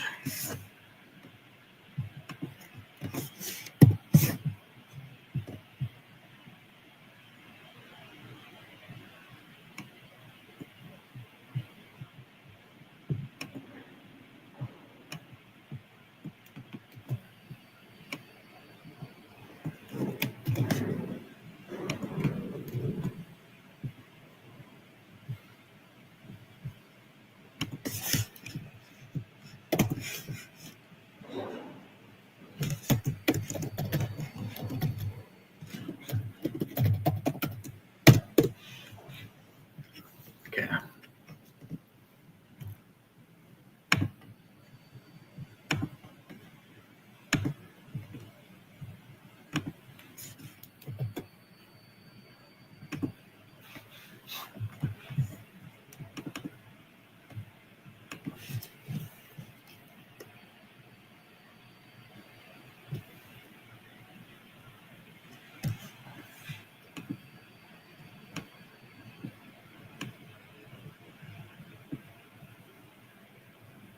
Okay, and I'm gonna get a drink. I'll be back in just one moment before 8:20. 1 second or a few seconds.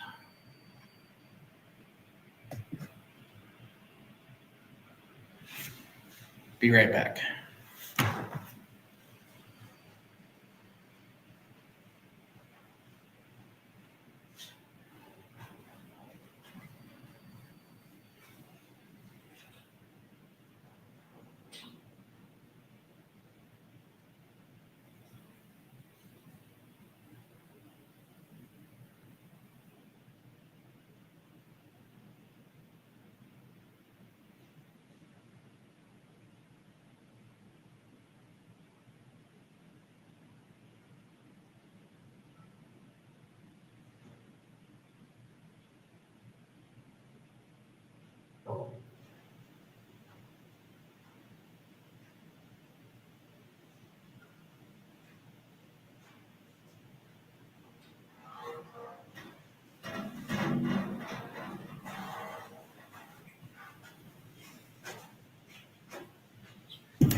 Ooh, more than a minute to spare.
Okay. Here we go. It's 8:20. We'll get started here with the hands-on exercise. I also have a video to help out students set up their environment. It's just, I did it a little bit slightly different the last time. So it follows the same similar process of setting up a Microsoft account and doing a free tier registration.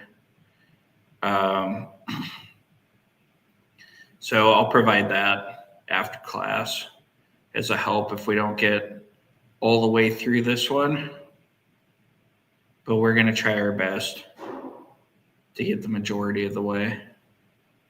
Okay. So this exercise is to get us all set up with the Azure Data Engineering environment.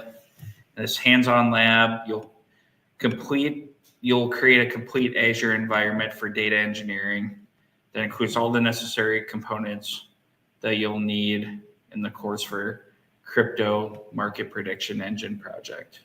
So for the class project I talked about, we'll start to set up the necessary components.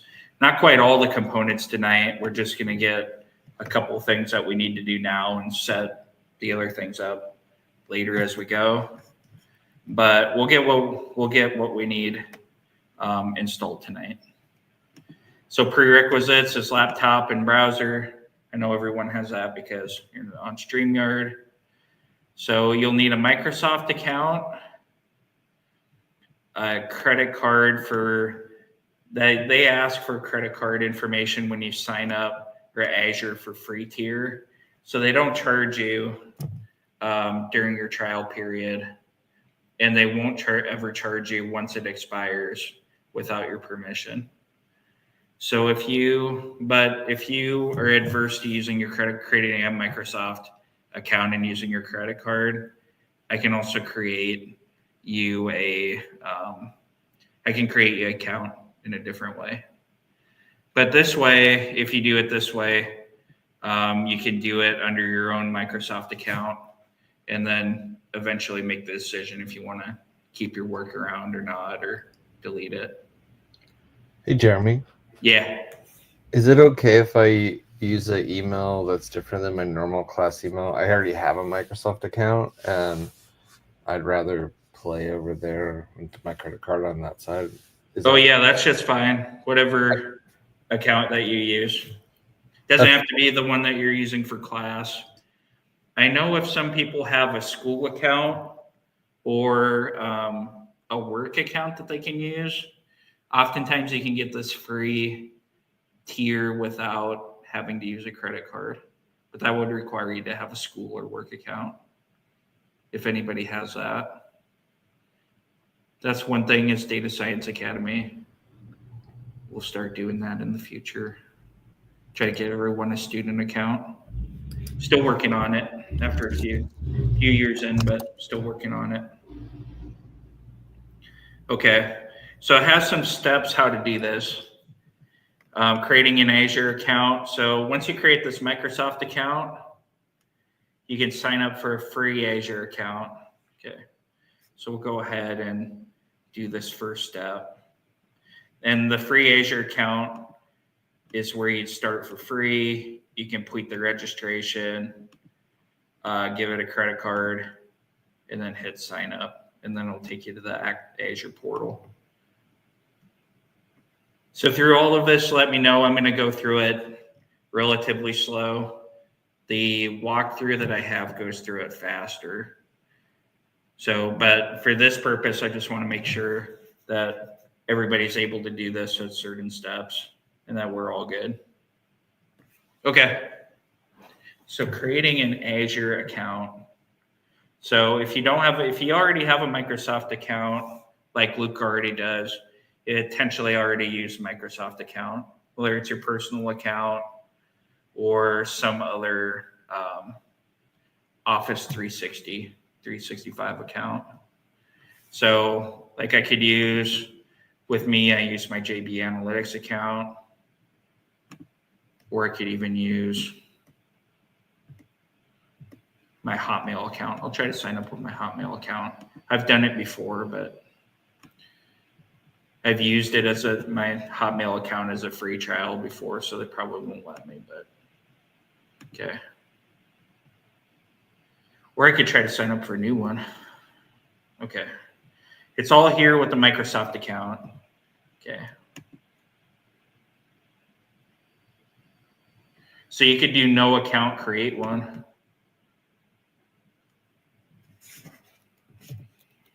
So let's go ahead and create account.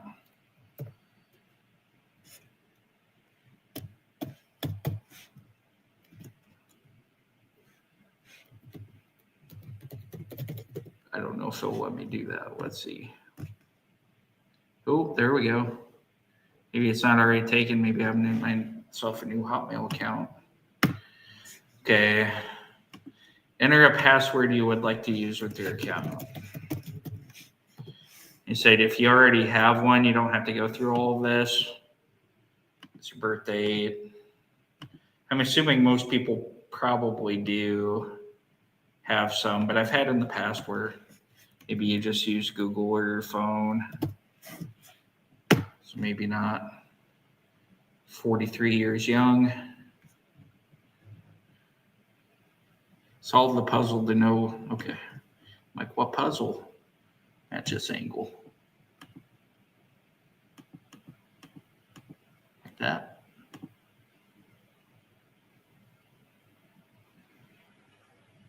At least it believes me. Quick note about your Microsoft account. If you already have a Microsoft account, you can skip this step. I'm just going through it for our purposes. So I have my own. Verify your email address. I'm the proud owner of a new Hotmail account, but that's also a Microsoft account. Okay, so now once you have that, you'd be able to get to your email through Outlook. I need that to verify.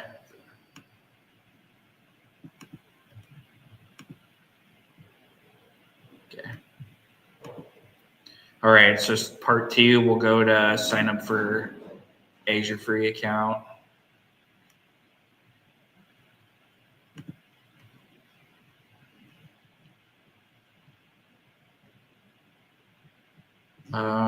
So it doesn't show it there. There's some of my other ones. So let's try to use that account we just created. Maybe you already have one and it'll already be listed here when you go to azure.microsoft.com/free. Let's try to log in with that one I just created.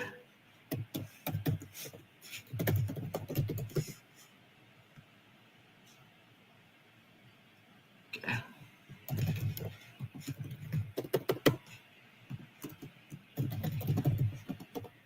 Okay, just give it the basic information it needs. It probably needs a phone number to send you text messages.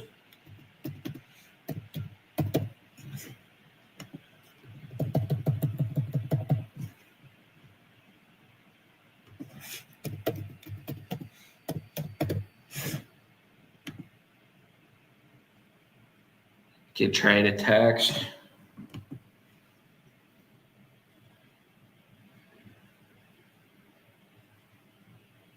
So that worked for me. It sent me a Microsoft Azure verification code. Not too worried. Everybody to see it. Okay, let's see if you have to fill in address stuff. Understand that my Microsoft may contact me about my free account.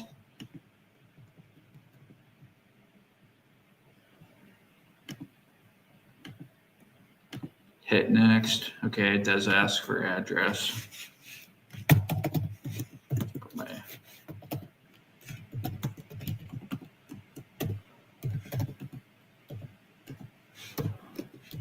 Just put my own home address in there.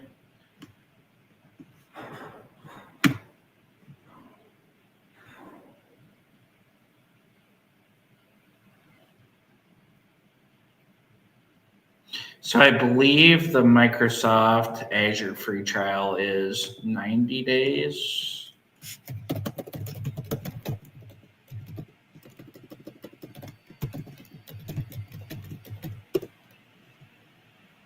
and you get $200 in credits for 30 days. Okay, so it's 30 days, so good for this class. You get some of the free services for 12 months. After a 30-day credit period, your Azure subscription will be disabled, but you can still use the free services. So they don't have too many free services. Basically, like all of your database and your compute is going to cost some amount of money. It shouldn't be a problem to stay under $200 for that 30 days. But if for some reason you do a lot of processing and you hit that limit, you can send an email to Microsoft and say that you'd like the trial for just a little bit longer. So you can put in your credit card information, and then you'll go to the Azure portal. So I'm going to go ahead and use my own account also. I just wanted to do that for illustration purposes. Okay. Saying all these instructions, just to mention that, I have a message here in Slack, and then I did a thread right here. So there's a reply, and then all the instructions are in here. So if you don't get it set up tonight, you can still go through these instructions. All right. So step 2, we did these free account. Complete the registration. Your credit card is used to identify your verification. And then once you sign up there, give you access to the Azure portal. So you'll know you have access to it because you'll have portal.azure.com.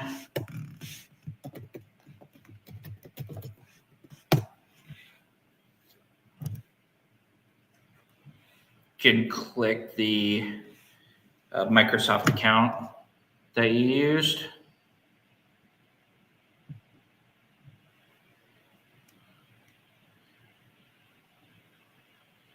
And then you'll see this screen. You'll see the portal screen like we saw on that one of the last slides of the lecture, the Azure portal, with these different options.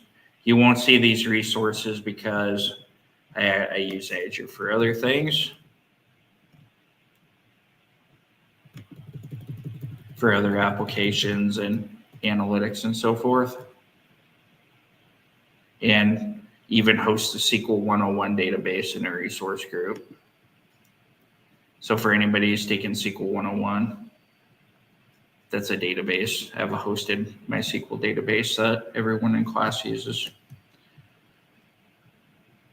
So far so good. Is everybody to the Microsoft Azure portal page?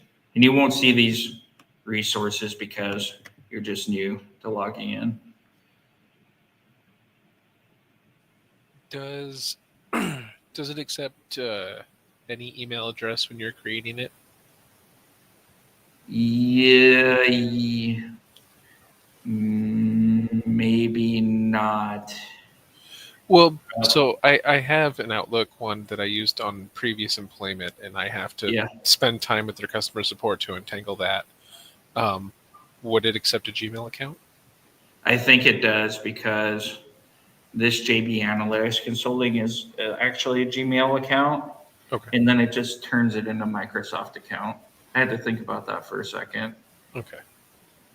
So this one's Gmail. I have my own consulting domain, but it's a Gmail account. And you just have to, you'd put that in for your Microsoft account, and then it'd verify it. So it should work, and if it doesn't, let me know. It may not take Gmail directly. I'm not 100% sure. Mine was a Gmail and it took it. So Did it? Okay.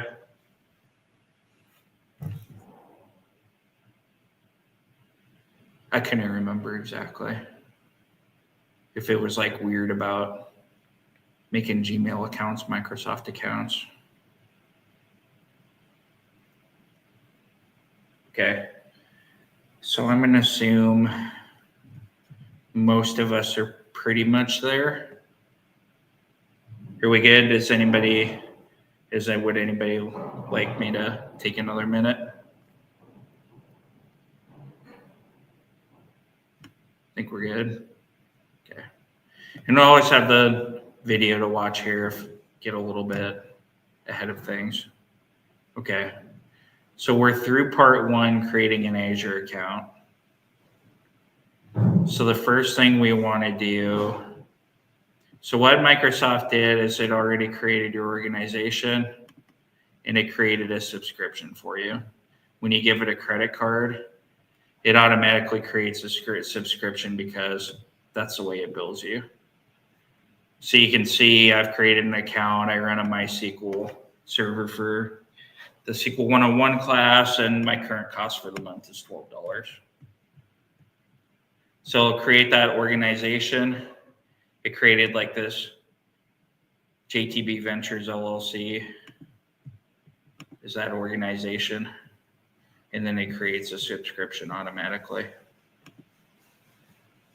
So underneath of that, we could start creating our resources.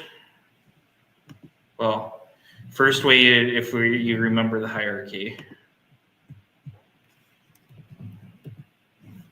Management group is what I should say, not organization. And then we have a subscription. So we want to create a resource group so we can set up a couple resources. Yeah. So we're going to set up a resource group. Let's go ahead. If you click on resource group in that portal panel, here, you should see that in the portal home. Hey, Jeremy. Yep. I think I might be one step behind. I just created everything. I'm on the screen that says you're ready to start with Azure. Where did I click next? Is there anything that says go to the portal, or can see give me a screenshot? Yeah, I clicked on go to Azure portal. Yeah, that should take you to the portal. Okay.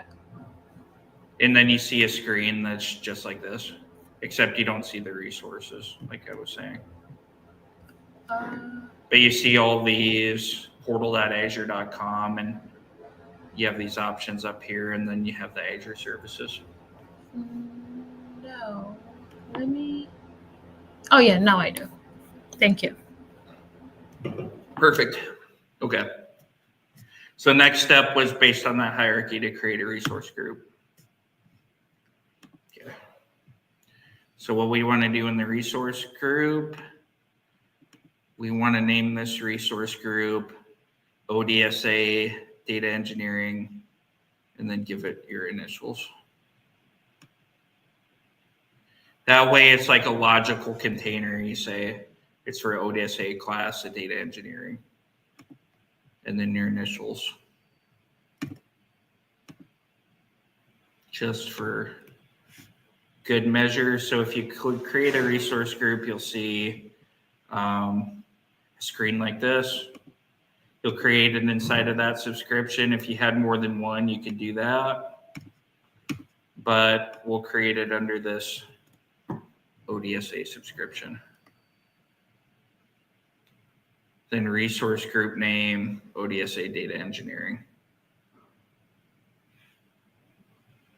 Then we'll hit review and create. Your subscription may say something different. It likely actually will. But as long as you have a subscription, you can create a resource name under it. We also want to enter a couple of tags. It's just metadata tags. So if you search in Azure, you'll be able to find certain things. Let's go ahead and enter project, crypto market prediction.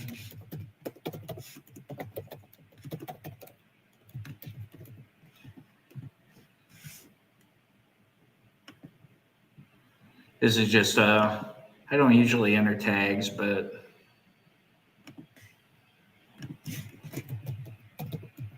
but part of the certification exam.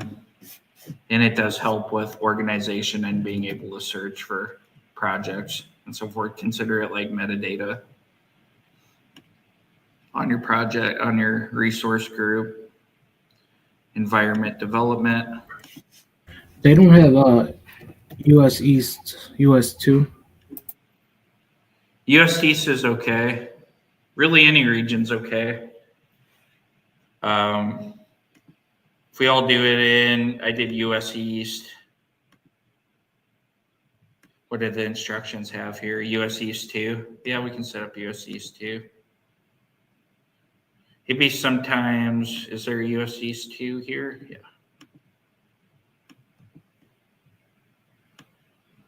So yeah, so there are a little bit differences between the different regions, obviously the locations, but it says US East 2 has the best pricing for service availability, probably because it's just closest to Omaha, Nebraska. It's just a little bit cheaper, slightly cheaper for networking services and stuff like that. Probably has to do with the location relative to ours.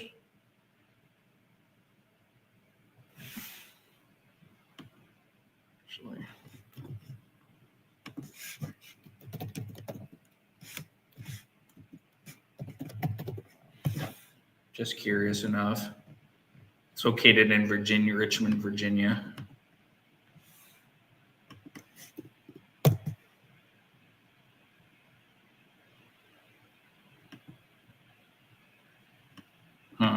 Maybe they're both in the same location. Okay, for whatever reason, it says that. Usually it's not too much of a difference unless you're doing like one overseas. And oftentimes, if you have like a web application where you want redundancy, people will set up multiple regions for it. So if one is down for whatever reason, you can just switch over to another, and hopefully not all of them are down.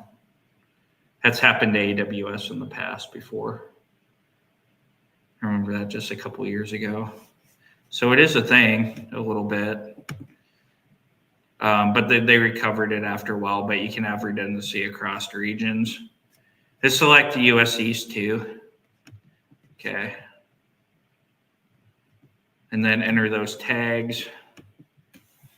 Course. ODSA data engineering.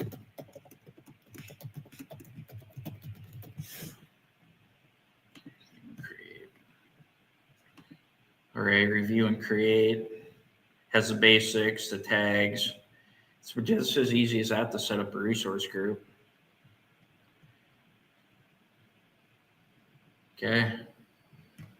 Succeeded.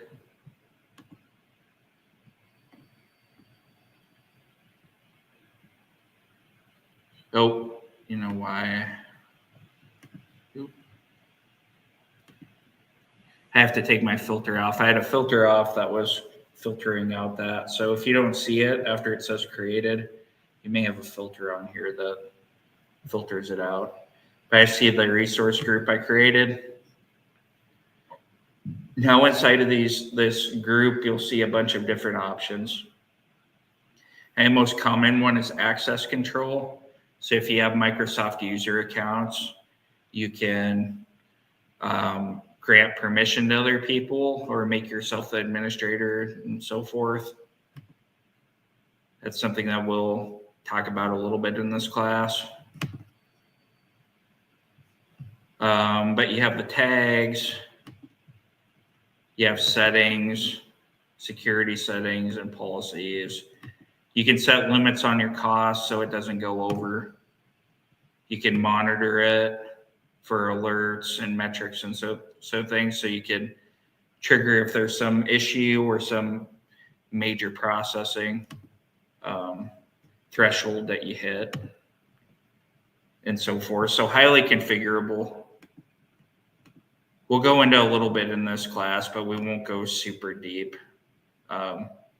There's a ton that you could do just from, I think there's it has its own security, role-based access security certificate Microsoft does. So you could do a whole class just on security. we'll just do what we need for the data engineering class, but knowing all those options exist. And then above, you can delete resource groups. You can change how this is viewed. But what you want to do is create resources either down here, or you can create a resource up above. Okay, so we created that. So we created that resource group, ODSA Data Engineering. So this is where now we can set up the resource. So we want to do Azure Data Lake Storage Gen 2. So this will be our data lake that we use in class. Azure calls it Generation 2. They had a Generation 1, but Generation 2 has more advanced storage for different types of data, analytical data. And then it has some data structures that we could potentially use too, like NoSQL type tables. And then it has a Delta Lake that we'll use in this class. So it's just like I was saying, it's foundational component.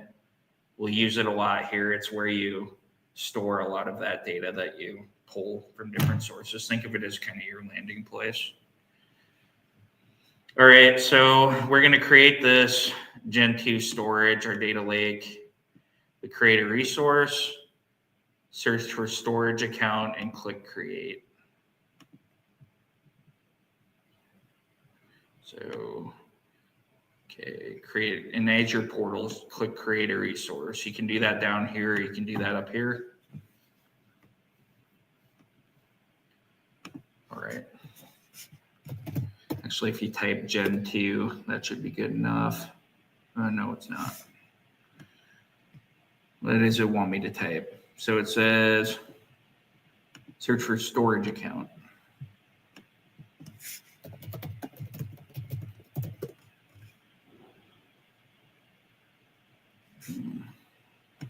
Gen 2. Let's not do that either. Let's do Gen 2 data lake.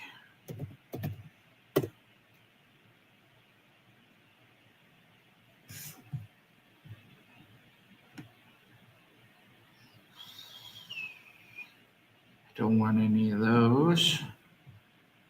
Bases.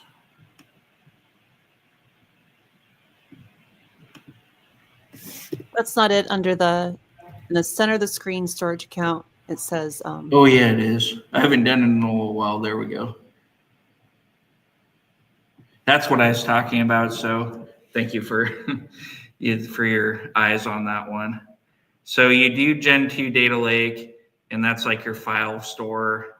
And then you get a few extra like NoSQL type tables or queues to be able to, a couple of other data structures within the data lake to be able to use for different purposes, loading data purposes.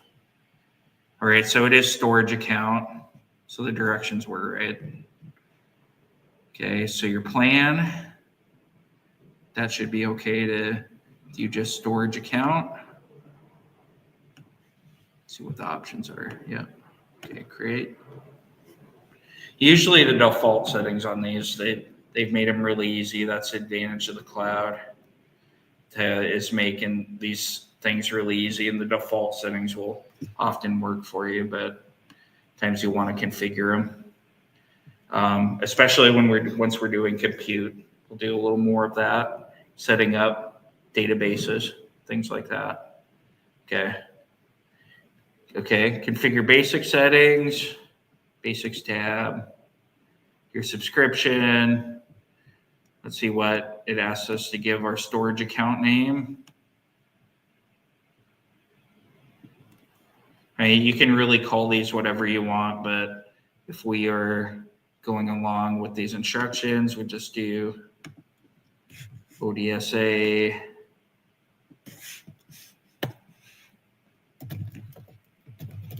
put my full name in there. And this has to be a unique name, so that's why we do that instead of just using the initials. It has to be unique across all of Azure. The resource names do. Okay. Okay, what else does it want us to do here? Performance standard, locally redundant storage. So this is where I was talking about is that you could have it redundant across locations if one region happens to be out, you can move to another region. But locally redundant storage is going to be your lowest cost since it's not replicated across a bunch of different regions. We can just go ahead and do locally redundant. Am I forgetting anything here? Performance standard. Yeah, we don't need anything. You may, if you're doing like something huge, maybe a premium storage service if you're constantly loading data into the data lake, or you're a big enterprise. So after doing all that, you have create storage. It shows all of your options here. Did I miss anything? Oop, it did. I did. It wanted me to do something in the advanced tab. So let's go back.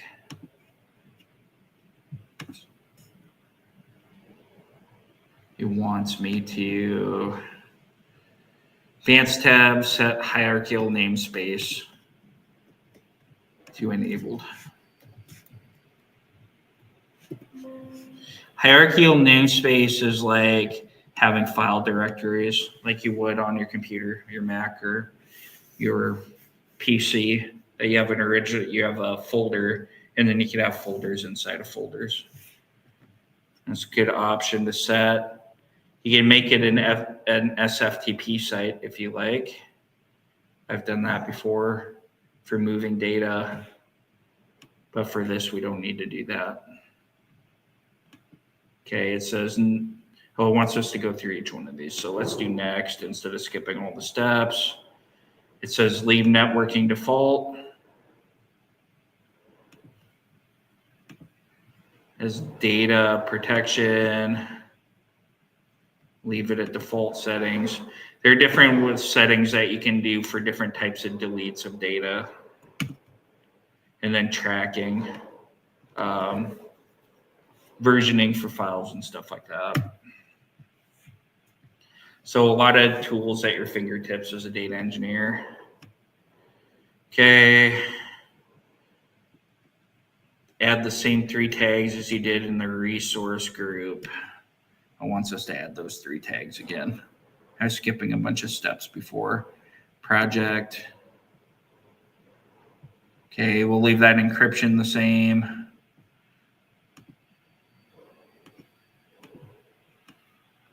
Project, environment, and course.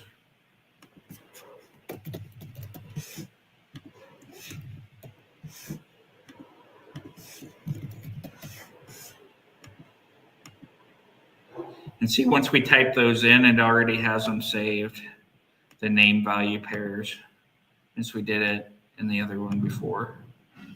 So if you type in project, environment, and course, you can do those drop downs. Probably do the drop downs on these too. Yeah. Okay, we'll hit next. Now here's all the information that we've entered into our configuration. Then you review it to make sure it's good. Yep. I didn't get anything in my drop downs with the project environment course things. Why would those connect? Did you do that inside of the group when we set up the resource group?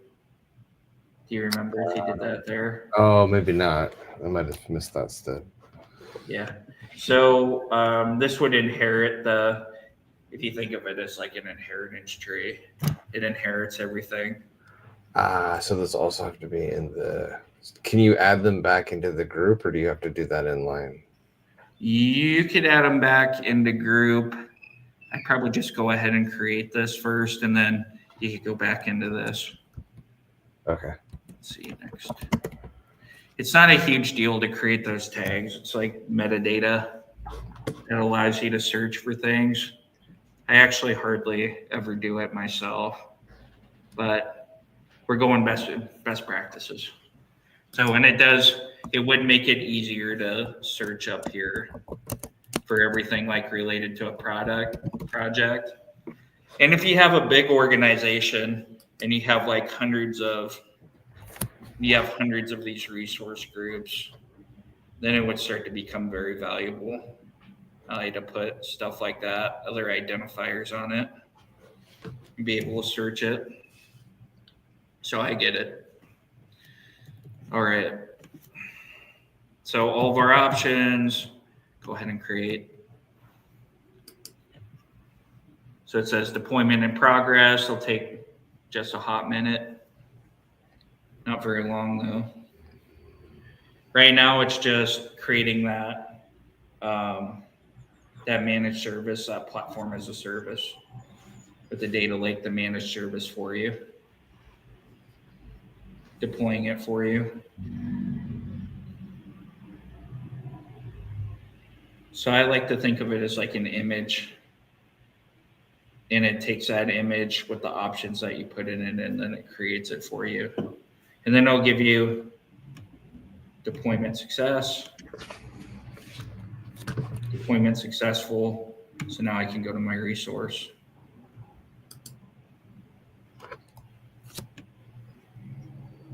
Here's my data lake storage.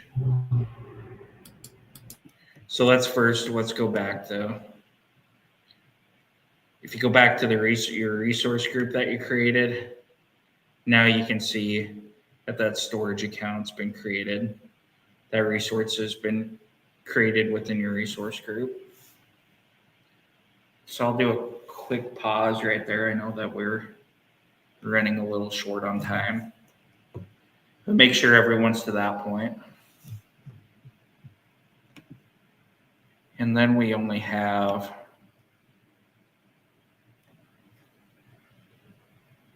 it does want us to create some storage containers. Then the other one that we were going to deploy tonight is Azure Databricks, but we don't have to quite do that tonight. I'd give that to everyone as an assignment or record it. Oh, and Key Vault. So it's going to take a little bit longer. We'll get through this setup, and then we'll work on setting the rest of it up.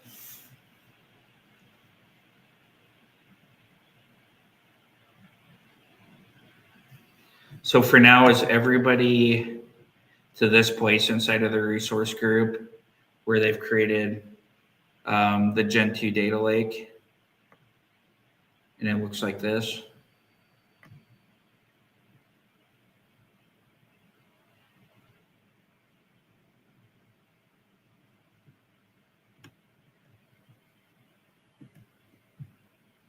And then you can click that, and then there are the details here about the data lake that you've created.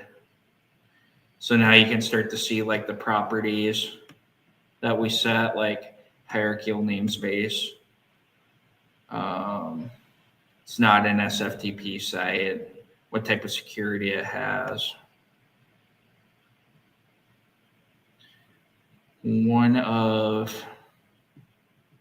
And then you have all these tools to the right, like we did before. But you have a couple of additional ones with your data lake with each resource. So you see you can have containers and queues and tables. You have your security and networking and so forth.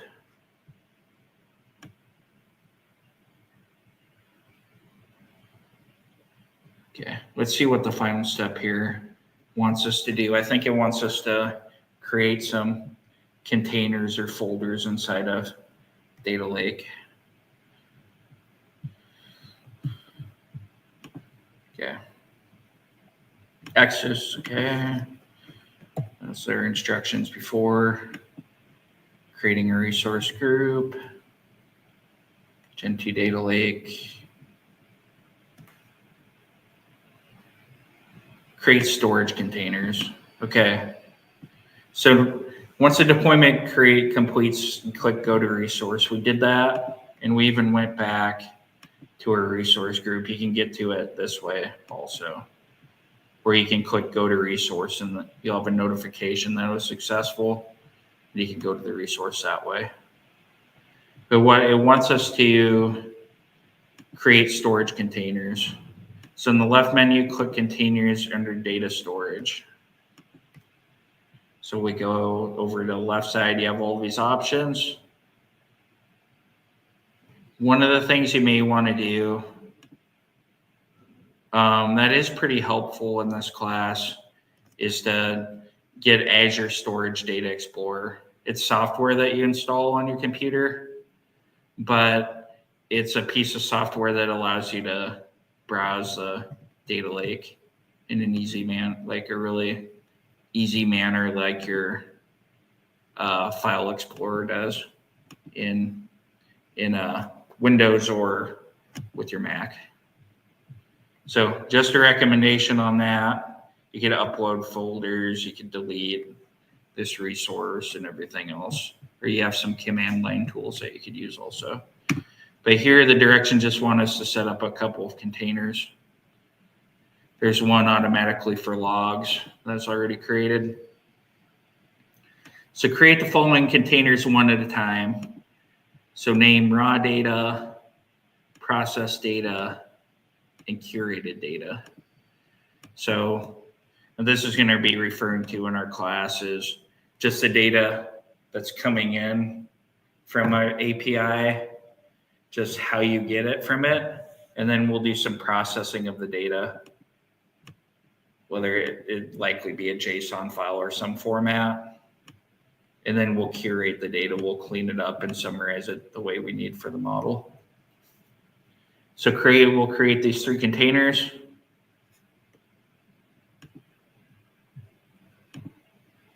One was raw data.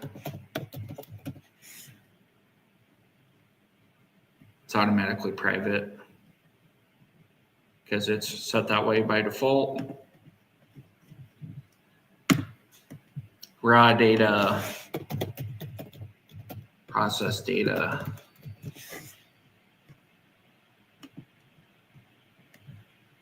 curated data.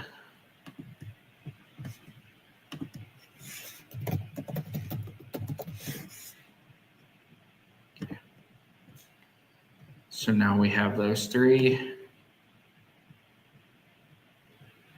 And now they are containers that you can upload files to or add directories. So think of a container as kind of like a database and relational database.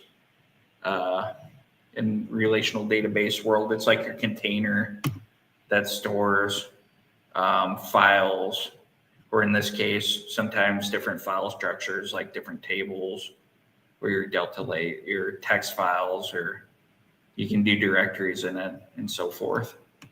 So it's like your container to hold raw data, process data, and curated data. And you can create file hierarchy inside of each one of those. So I think that's the rest of what it asks you to do for that. And since it's 9 o'clock, we'll work on installing Databricks and then our Azure Key Vault later on. If you wanted to try this yourself over the next day or two, by all means. Otherwise, we'll work on it on Wednesday.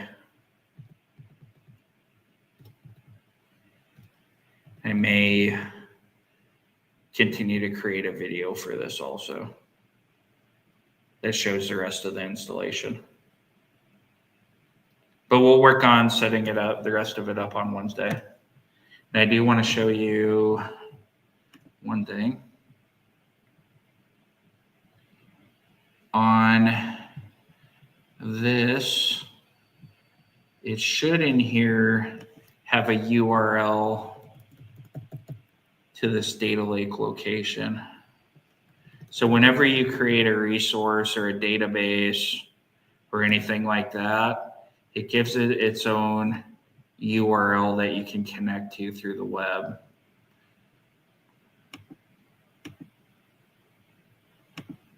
And I don't see it here right now, but if I was to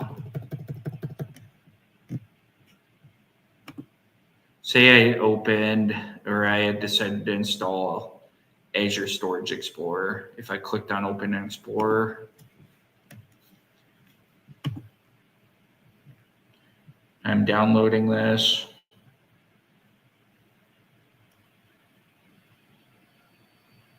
He'll want you to sign in using your Microsoft account, and you would click sign in with your subscription.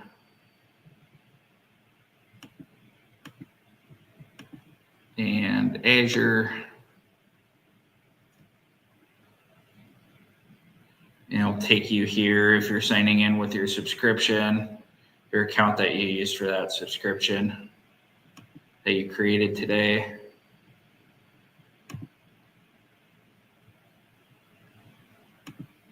And then in Storage Explorer, you will see that you're logged in with that account. Have a couple others, but the subscription that you created with your account, you can open your Explorer.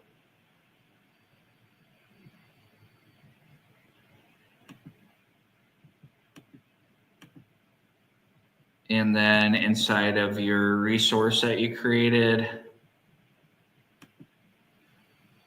you can explore everything that's in there. So if you did that and went to blob containers, you could see the curated, processed, and raw data. So that's why I highly recommend, if you can install it, the Azure Storage Explorer, because it makes it really easy to navigate around your data lake and even do things inside of it, like creating new folders or deleting things or managing like access and so forth. Otherwise, you can do that through,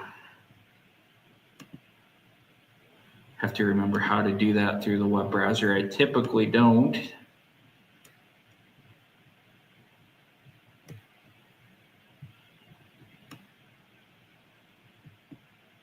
So let me take a look at how I do that real quick.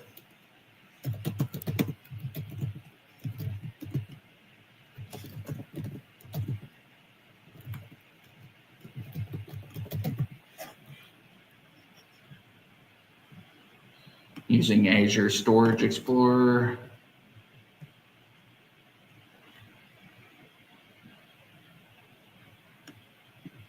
I guess it does want you to use Azure Storage Explorer. I would thought that's probably why. Of course, I was having a hard time thinking about it because I never do it that way. But one thing that you'll want to do for the next class is to install Storage Explorer on your computer. If you have problems with that, please let me know. But I was pretty sure that you could view it through the web browser, but apparently not. So I never do it. I always use Storage Explorer, but I thought that there was a way to do it. Okay, so install Storage Explorer. And we'll go through the rest of this, whether you're able to do this over the next day and a half until the next class, or almost 2 days. If you don't, we'll cover it in the next class to get Databricks set up. And then your Key Vault. So your Key Vault will hold what I call API tokens, able to access, keep those tokens and those strings that you need to be able to, secret strings of data that you need to be able to access, keys that you need to access your APIs with, keeping them secure. Right. Thanks for hanging in there with me. It's a lot tonight. Good start though. Gets more technical pretty fast. But that's the introduction.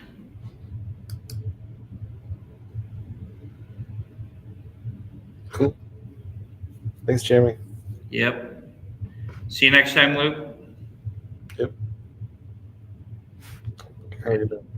See you. See you Wednesday. See you Wednesday, Josh. I'll get you back. Don't lose you after the first class. So yeah, oh, we're good. All right, so we'll do the outro here. All right, so that's it for Omaha Data Science Academy. So we went through the class, we covered the beginning of class. We did introductions, we did the class syllable overview, did some personal introductions. Then we did the first lecture, introducing everyone to cloud solutions and API integrations. And I'm Jeremy Bergman, the instructor for this class. So the next class, we get into the basics of API and data science.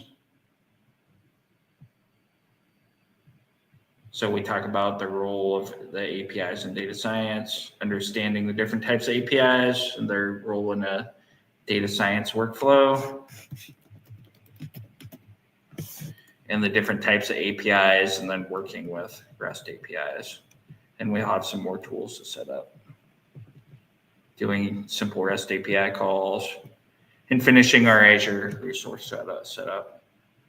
So until Wednesday, this is Jeremy Bergman for Omaha Data Science Academy. I will go back to that screen, Omaha Data Science Academy, and